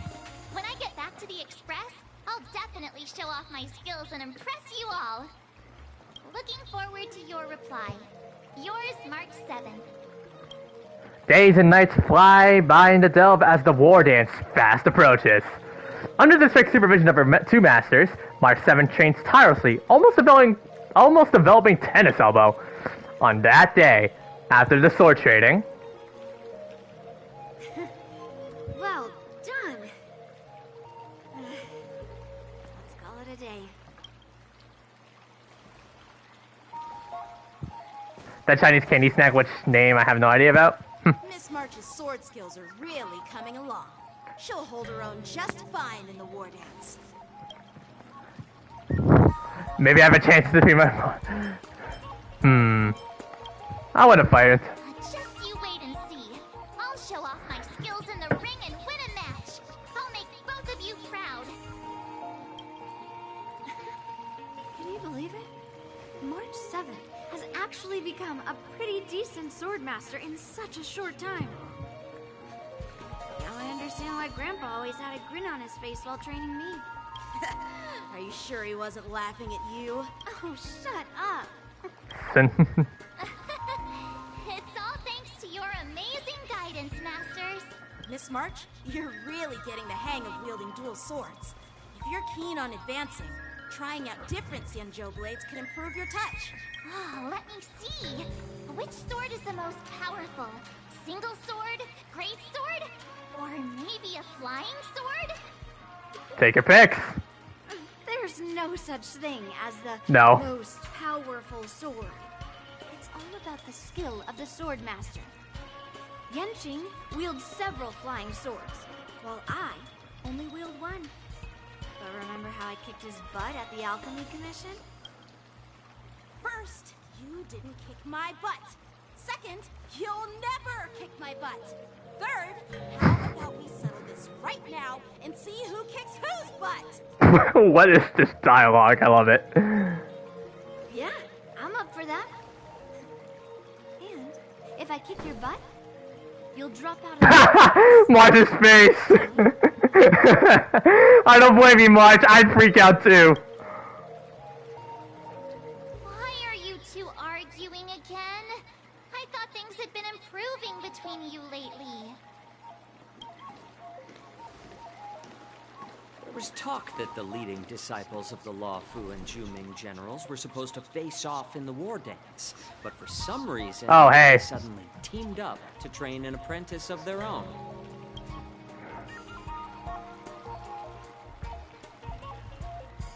Tomorrow is the big day of the war dance. Shouldn't you two be focusing on honing your skills instead of teaching swordplay here? Been saving for this man? Well, good luck, because he's coming out in literally less than 9 days. Fox from the Yaoqing. This is Mr. Jiaqiu. Mr. Jiaoqiu, the healer working for the general of the Xianzhou Yaoqing. Ah, got it. So you're the participant attending the war dance on behalf of the Yaoqing, and you were trying to sneak a peek at our training? Sorry for the misunderstanding. I don't know anything about martial arts. I'm just here on the General's orders to take care of some official business. I didn't mean to interrupt your training. I'll be on my way. If you know nothing about martial arts, why were you smirking earlier? Well, my curiosity got the better of me, I suppose.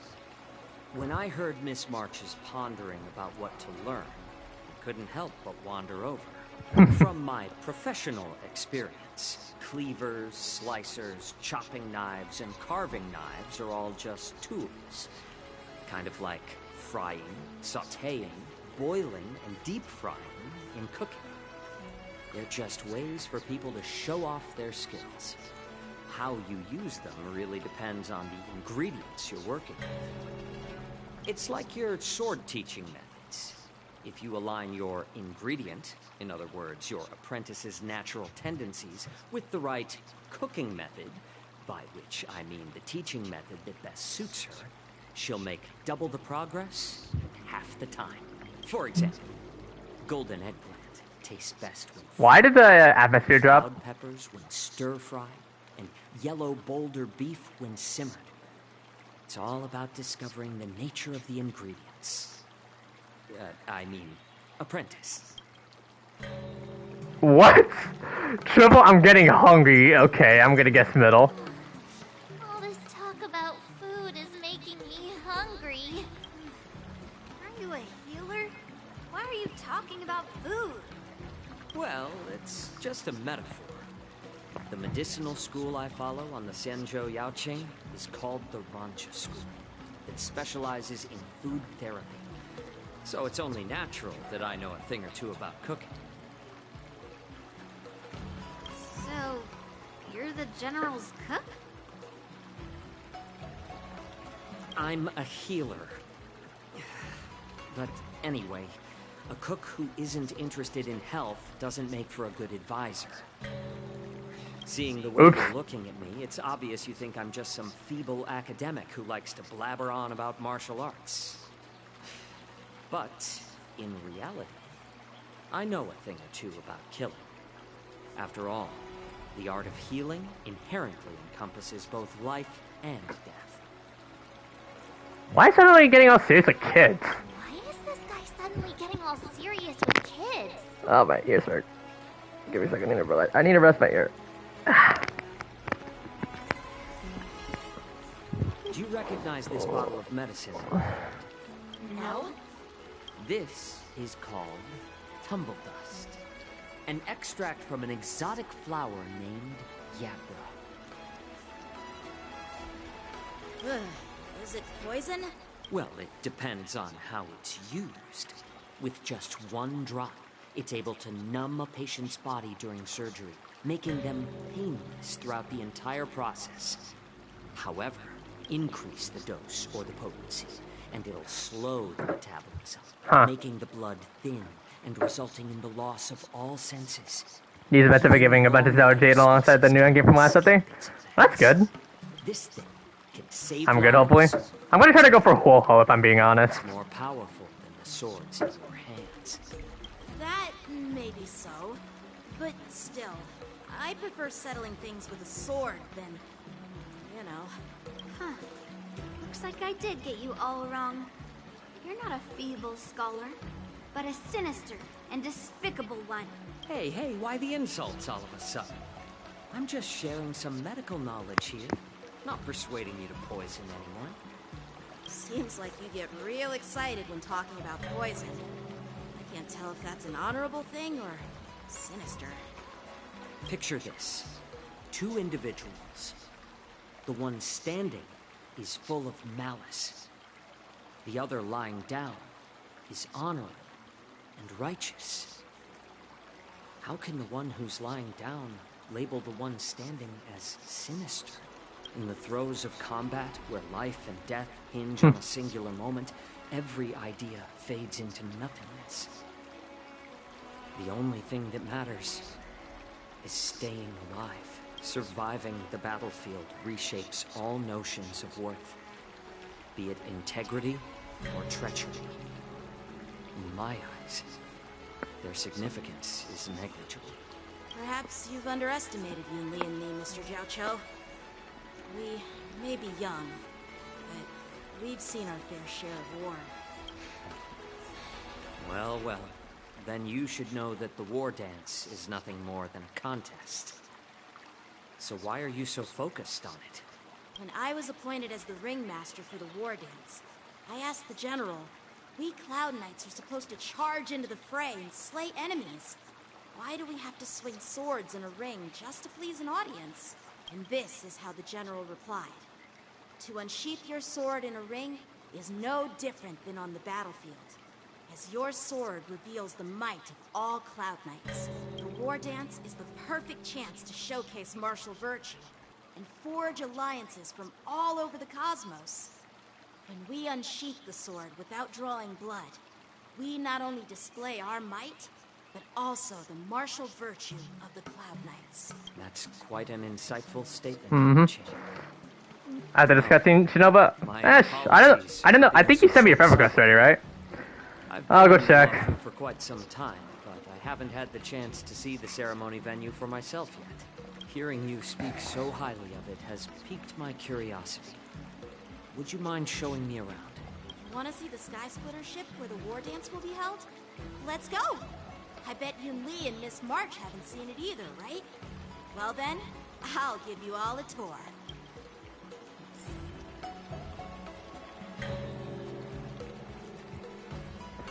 Oh, here we go.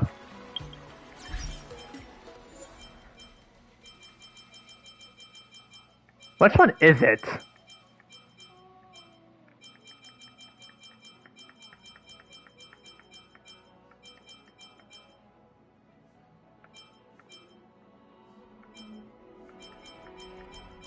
A lot of people have been trying to count who's last online. Shinigami? Were you like recently online? Level 70.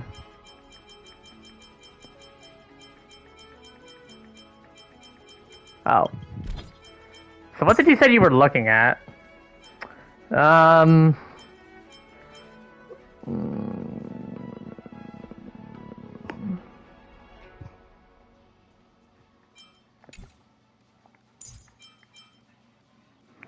Why are you running a, a lot of people wouldn't recommend running a crit Kafka.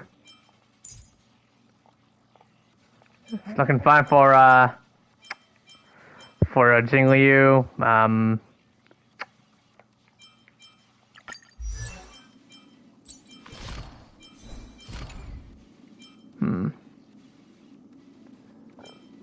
Yeah, this is not too bad. And recently Yunli. But yeah, you're running the correct set for her. Makes sense. Okay. Let's go. I'll give you a tour of the Sky Splitter. Head.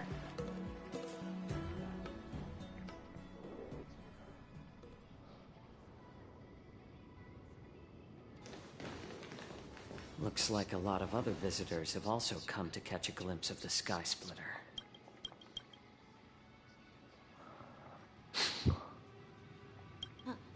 What's up, Mr. Jiaoqiu? No, it's nothing.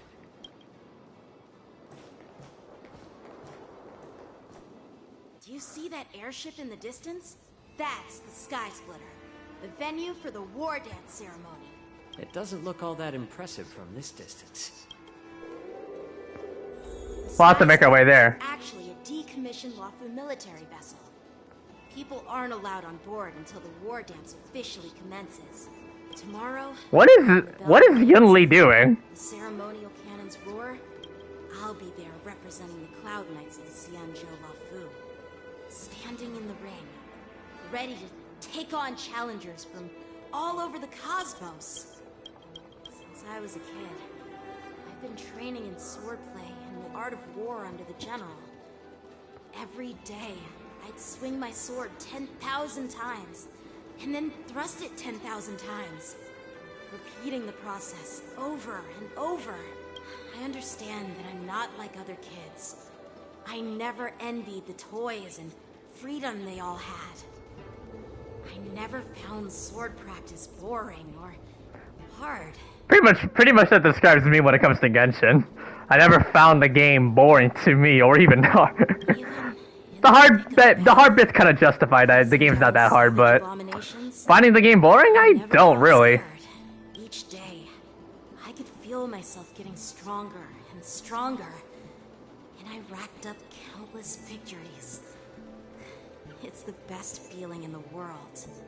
But then, I faced a really tough opponent. And just one slash shattered my confidence into 1,000 pieces. That's when I felt true fear for the first time. Maybe that's what Mr. Zhao Cho meant by life and death hinge on a singular moment. Every idea fades into nothingness. After that, I had to pick up the pieces and try to put myself back together. But no matter how hard I tried, I couldn't seem to find my old happy self again. I often ask myself, why do I wield my sword? If defeat is inevitable, why do I continue to fight? Is it to reclaim the joy of victory? To meet the General's expectations? Or to secure my honor among the Cloud Knights? While the General could teach me the art of swordplay, he couldn't teach me why I should keep on going. He said the reason must come from within myself. I've been struggling to find that reason, but after talking with you, Mr. Zhao Cho, I think I already have that reason in mind. As a member of the Cloud Knights and the General's apprentice, I've had a weight on my shoulders, and I know there's still more to shoulder. But when I wield my sword, it feels like I'm letting go of everything. I love the feeling of giving it my all, facing any obstacle in front of me, pressing forward. The free standard that I got from the free 5-star that I got from the standard was Yanqing for collector's purposes. He was the final after losing the 50-50 on Firefly's banner to Kupard first before the guaranteed. He was the second choice. Like he was like the second 5-star that I didn't own left. So for the 300 wish reward, I picked Yanqing for collector's purposes. That's why I wield my sword. Oh, Yanqing. So young, yet so grown up. By the way, how old are you exactly? I also really love the dialogue. Literally, Yanqing giving us just probably a gigantic life lesson throughout his journey. Age doesn't really matter. All sword masters will understand how I feel. I get it. Looks like all the kids on the Luofu live tough lives. So, how about you, Miss Yunli? It's not polite to ask a girl her age, no matter which Xianzhou ship you're on. I'm not asking your age. I'm asking if you have a dream like Yanqing has. You don't talk like a cook. You sound more like a TV host or something. Need I repeat myself again? I'm a healer. Well, I don't have a dream like Yanqing does. The only reason I'm participating in the Ringmaster's Challenge is because I made a promise to my grandfather that I'd win the precious sword he's contributed to the war dance. Sounds like that mind of yours is just filled with swords. I bet you've got nothing better on your mind. My father was a craftsman on the Xianzhou Juming. Because of his foolishness, many innocent people fell victim. Oh God, bro, what is it with Hoyer? What is it with like Brenna Larson voicing characters who lost their fathers? First Navia and now Yunli. What is this? As a kid, it's been clear to me that not everyone deserves to have a weapon in their hands. Giving them a sword is no different than being cruel to the innocent. Like, what's with the trend here? Whenever I come across someone unworthy of a sword, I can't help but want to take it away from them. Given that Yanqing is the war dance ringmaster, I'm stepping up to challenge him.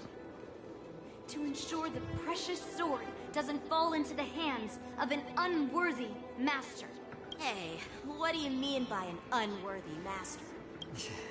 I see. It's not easy for kids on the Junior. Man, forgot about Duke's dad too. No, it's just that like I don't think I've ever seen Sean Shiplock voicing characters that also lost like in game they lost their family. I don't think we have yet to see Sean Shiplock voice someone in Star Rail yet. Well, it's better to have a reason for wielding a sword than to... That's why I mentioned Navia. I mentioned Brenna Larson, who is the VA for both Navia and Yunli. Like, she's voicing characters who lost their fathers in game. What happened, Mr. Zhao Cho? Oh, nothing. I was just reminded of some old friends and old tales. Judging from my professional perspective as a healer, both of you possess remarkable vitality. Your energies flow like raging fires and mighty gales. The upcoming fight will definitely be impressive. Well, we've seen the Sky Splitter and toured the Stargazer Navalia. I guess it's time to say goodbye for now. What? You're leaving already? But you haven't asked me about my dreams. I've been working hard too, you know. It's getting late, Miss March. Unlike you lot, I'm a grown-up bound by responsibilities and duties. The tasks entrusted to me by the General won't complete themselves. By the way, Yanqing, is it normal to have so many people wandering around in an automated area like the Stargazer Navalia? Actually, this is a restricted area. But since you're all guests, I made an exception, so you can take a look around. I understand. Well, I'll take my leave. I wish you both the best of luck in the ring tomorrow. Alright. Jakku leaves, and then leaves.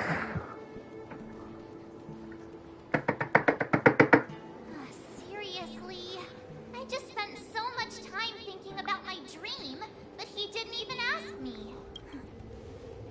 Now that we're done with our tour of the Sky Splitter, shall we continue with our training? Why don't we take a day off? What?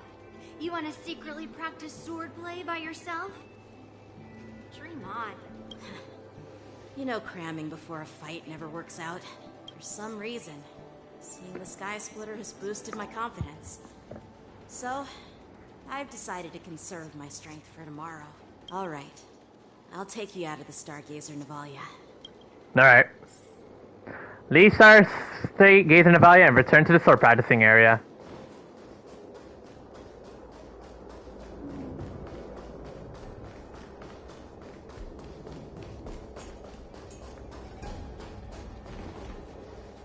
Oh, what's going on here? Shut up, Red Fang. This is not a beast ship. I need some time to take care of things. You willingly donned the skin of a lowly beast to join this mission, dedicating yourself to our glorious cause. And now you're telling me you can't handle it? Do you realize how many ships we need? I'm doing my best, all right? It takes time to figure all this out. When the guns go off tomorrow, all eyes will be on it. That'll be our only chance. How's that? Who's there?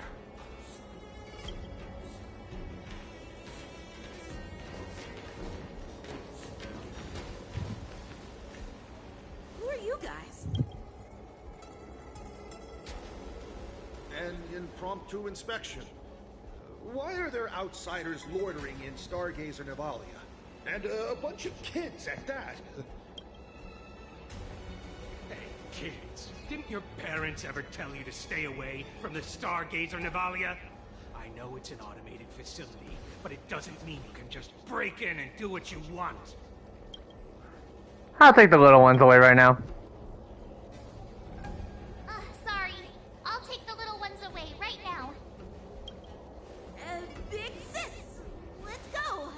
I want to play in Everhunt Plains! Play along. Everhunt Plains? Yeah, sure. The big sis will take you there. I don't think Yunli's reading the memo. Shuha! You should have let me. Shh, the override done, and everything looks good. We should leave.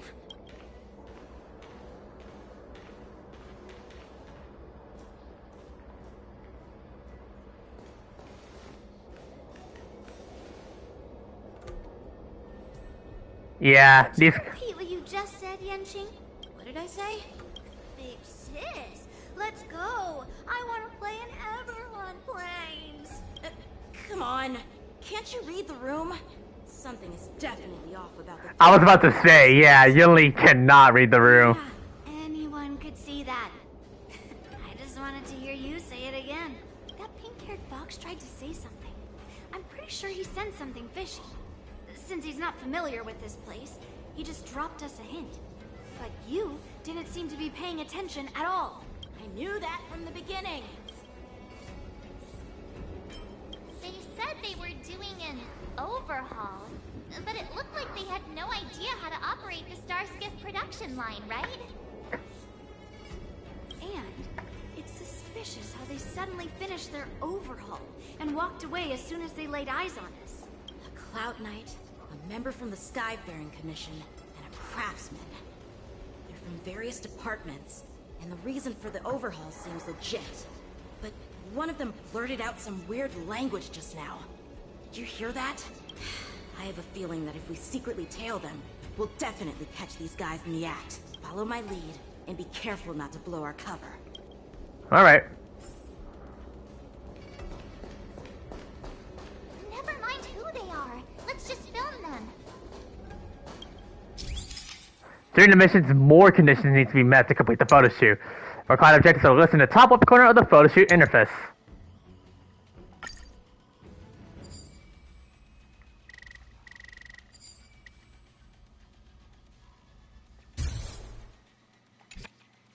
We should have just killed those lowly beasts. Those little brats won't take up much space. There are boxes all over this place. Just dump them into one and no one will notice. Cut the theatrics, Gulak. Even the slightest slip-up could interfere with Lord Moktok's plans. So where are we heading next? To check the freight skiffs. We've got a lot of preparations to do. Also, don't forget to take those crates with you. Weapons, supplies. We've got to be well prepared. Otherwise, we're screwed. So, are they smugglers? What exactly are they up to? I have no clue. But they seem to be moving those crates. I've got an idea. We can hide inside the crates and follow them. Find a suitable box to hide in.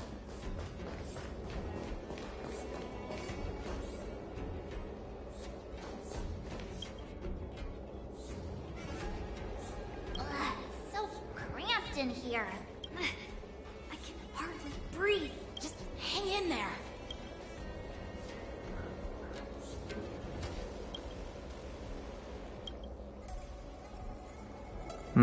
Let's just put the cargo here for now, all right?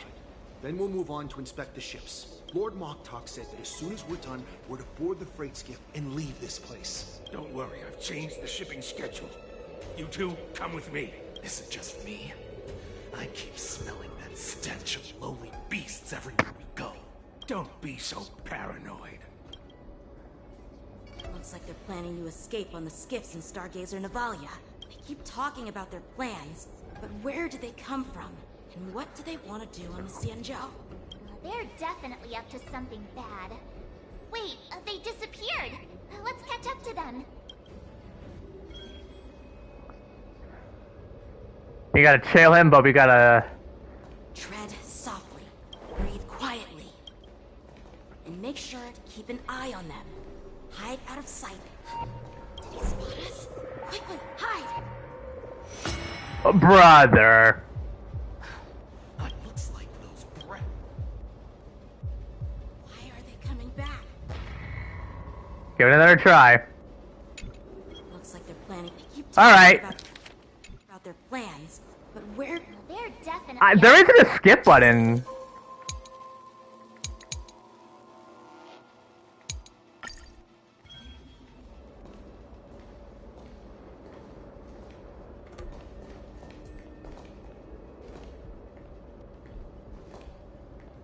Watch out!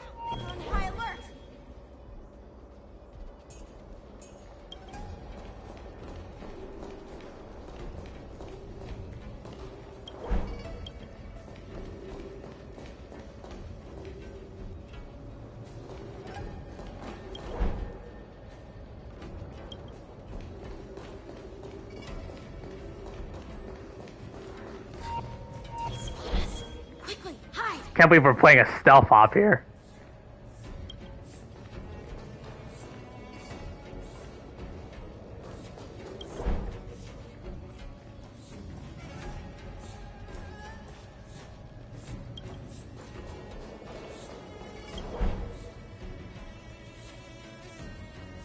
Don't be so paranoid.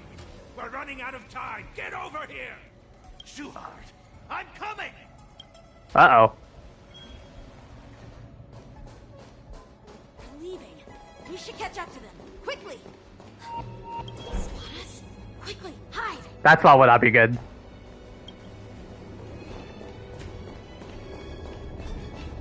Watch out! They're on high alert!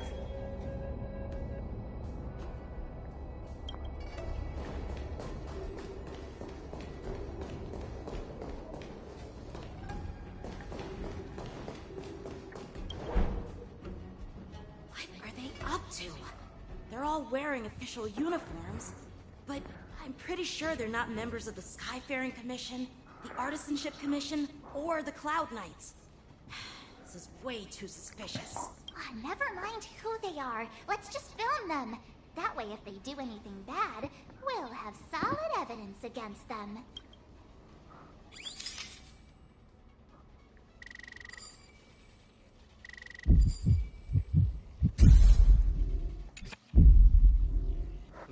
What's with the sudden heartbeats? Starskiff with enough room to fit at least 20 of my men.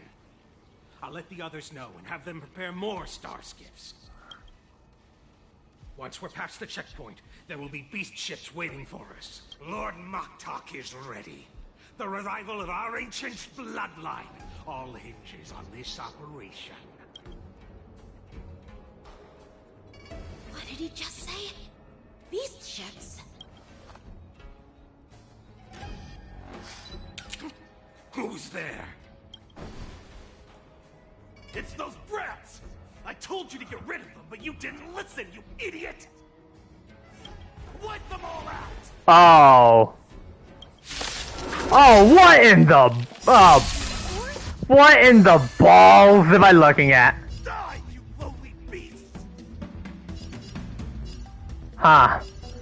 Great. Here you go, Master!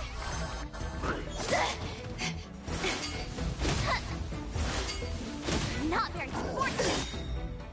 Like, time to ship Azure Dragon, White Tiger, less cards, what's this? Nice second, my friends. Indulge yourselves! There's more to life. Every petal, all will be swept away by the wind.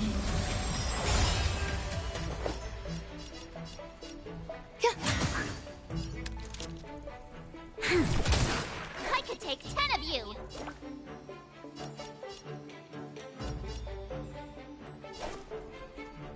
Nice job!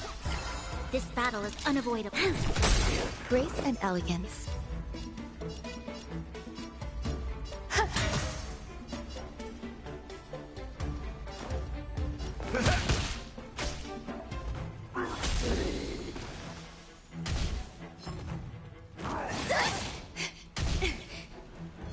You'll pay for this. Lend me your strength.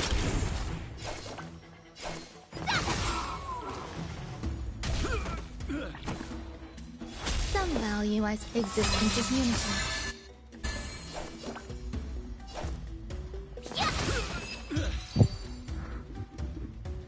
That was pretty weird, but... How is this possible? How did these Boxians change their appearances like that?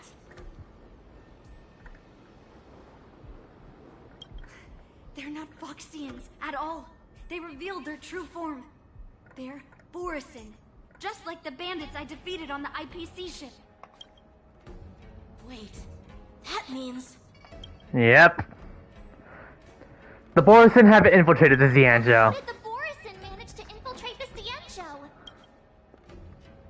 It's not just a simple disguise of wearing our clothing and shaving their whiskers. They're somehow able to alter their appearance to be indistinguishable from Foxians. They even have official IDs for the Skyfaring Commission, the Artisanship Commission, and even the Cloud Knights? Let me check this fake Cloud Knight's tag. Maybe it'll give us some clues. Lu Jun, an officer of the patrol defense squad? Wait! They must have killed him and then altered his and took control of his identity. I encountered a patrol officer named Lu Jun before.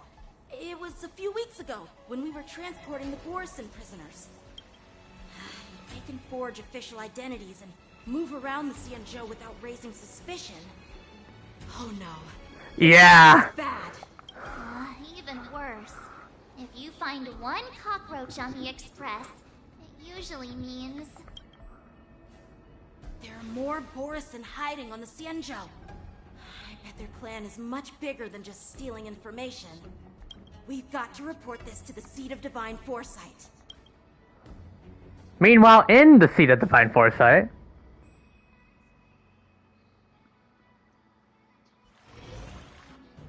to our point of view now.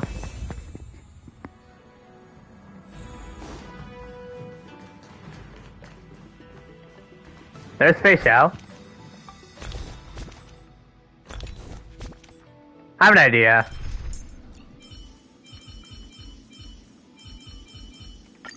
Youthful energy is a good thing. There we go. Astral Express Imaginary. I am glad to finally meet you in person, guests from the Astral Express. I'm Fei Xiao, the general of the Xianzhou Yaoqing. Let me introduce our guest to you. The one dressed in green. He's the reincarnation of Imbibitor Lune, and the person behind him is the newest member of the crew. I've heard a lot about you. Outside the reports from the Luofu, the Skyfaring Commission of the Yaoqing has also gathered plenty of... One imaginary Himiko. Hopefully in a more peaceful resolve and not in a deathly resolve. For reasons that I'm sure General Jing Yuan has explained. Right.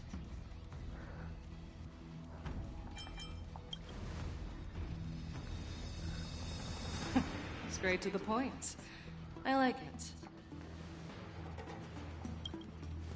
According to General Jing Yuan's report, the Ruin Legion is to blame for the Ambrosial Arbor crisis, and all Arbiter Generals should pay attention to the Ruin Author's movements. Over the years, the Destruction's minions have wreaked havoc on countless worlds, and the Alliance has been keeping an eye on them. But no one expected them to join hands with the remnants of the Abundance. The damage caused by the Ambrosial Arbor crisis was far less severe than expected, which is good news for us.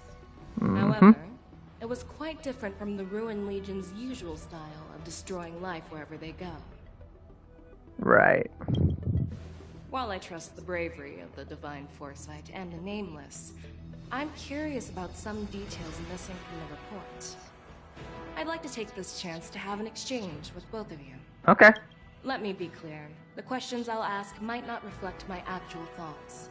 So please don't take offense if any of my questions seem a bit harsh. Please go ahead, General. But keep in mind, we can only answer based on what we know.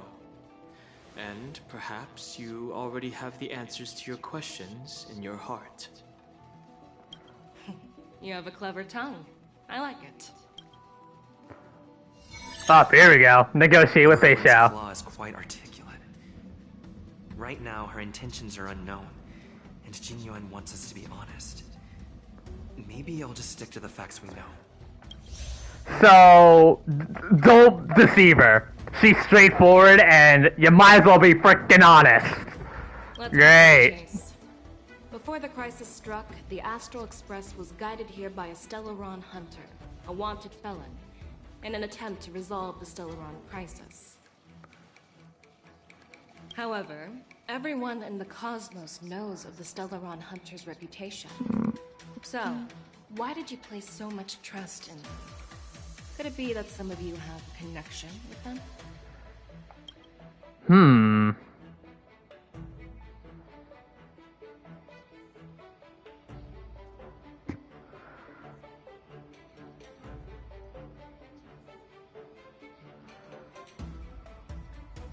I need to think.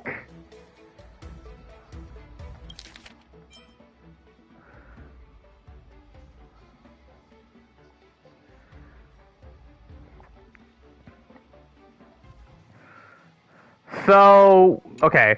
Okay, I can't say this. And not the suspicions. That one is not a good option. I think 3 and 4 are not good options. 1 is a bit suspicious because of Stelron.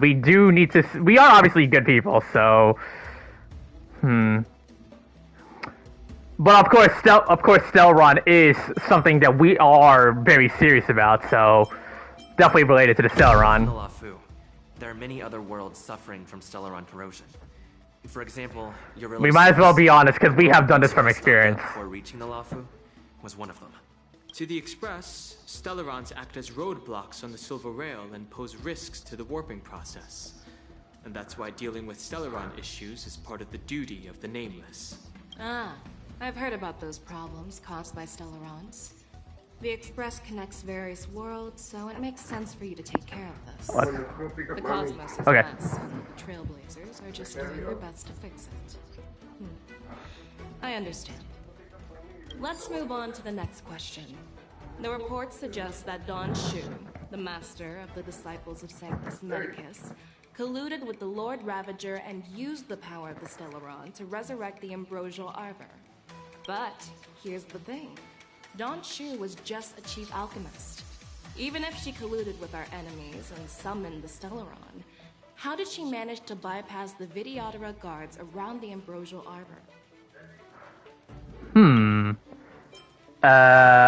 Okay, no. Okay, no. Okay, 1 and 4, nah.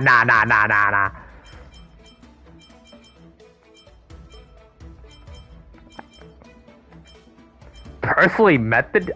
I need to remember when we first met him. I personally met Don Shu once. Her closest friend was killed during the war on the Fanghu, and she harbored deep hatred towards the Hunt.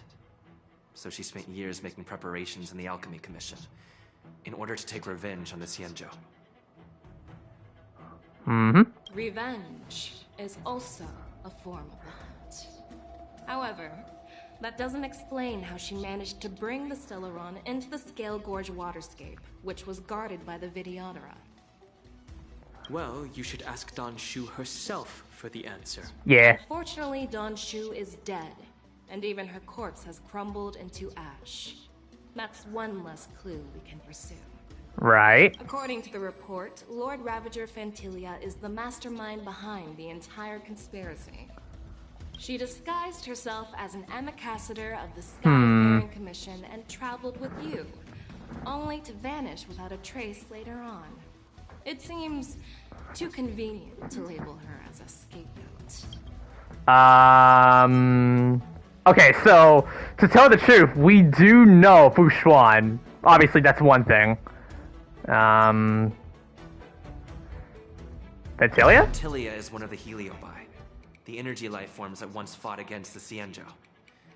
They're known for their I believe that also works too, because we've all been there too. Just as he said, the Ambrosial Arbor Oh, and Huayan's backing me up. Nice. Broke through the creation furnace on the Luofu, accidentally releasing the Heliobus fiend fire sealed inside. This can be used as circumstantial evidence. If Elder Huayan accepts the explanation, so do I. Perfect 6. There we go. Oh. It seems that your answers have addressed all my questions. That is true. That is... Generals, I am finished with my questioning. So, what do you think, General Fei Shao?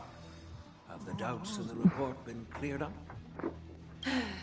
The two Nameless have been honest in their answers, even though there are some tricky details. So, we got the dub on that one. Nice. There is nothing wrong. However, the 3 questions I posed earlier were not just for the Nameless, but for you too, General Jin Yuan. First, the disciples of Sanctus Medicus grew uninterrupted on the Luofu, yet the 6 charioteers were not aware of it. That was a dereliction of duty. Second, you believed in the Stellaron Hunter's prophecy and entrusted outsiders to solve the crisis, even Alright. access to the plague. Slow downfall for Jin Yuan now. Dereliction of responsibility. Third, you insist on holding the war dance right after the Ambrosial Arbor crisis, putting the Luofu back in the spotlight. That is a dereliction. Internal exposure to the dude? Damn! Is this your line of thinking? Or the Ten Lords. From the moment I walked in, I made it clear that the questions I'd ask might not reflect my actual thoughts. The disciples of Sanctus Medicus were deeply rooted and had been plotting for a long time.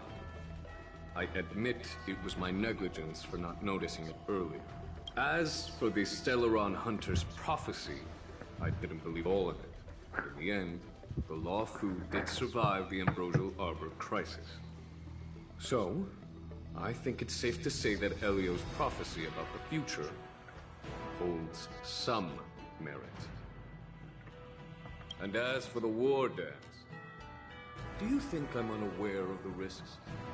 However, risks can also be opportunities. The Luofu has lain low for too long. I believe it's time to stir up the dregs hidden in the depths and wash them away once and for all. Just as I expected from our sophisticated divine foresight. You have a way with words. I like it.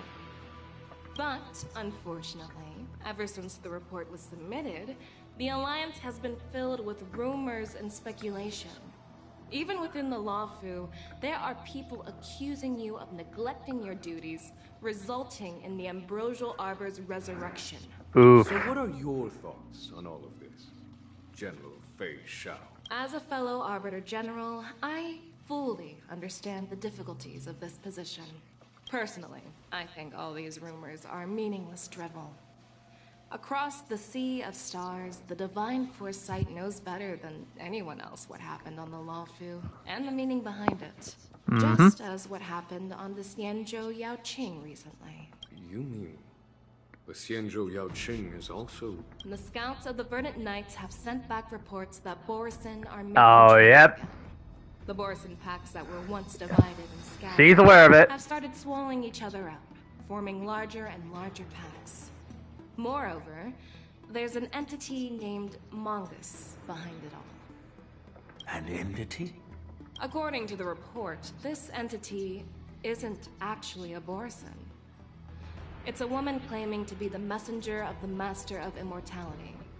She's described as having 12 faces and 12 pairs of fangs, as cruel as poison, and as elusive as quicksand. The Borisin believe she'll give them a chance to rise again. Huh.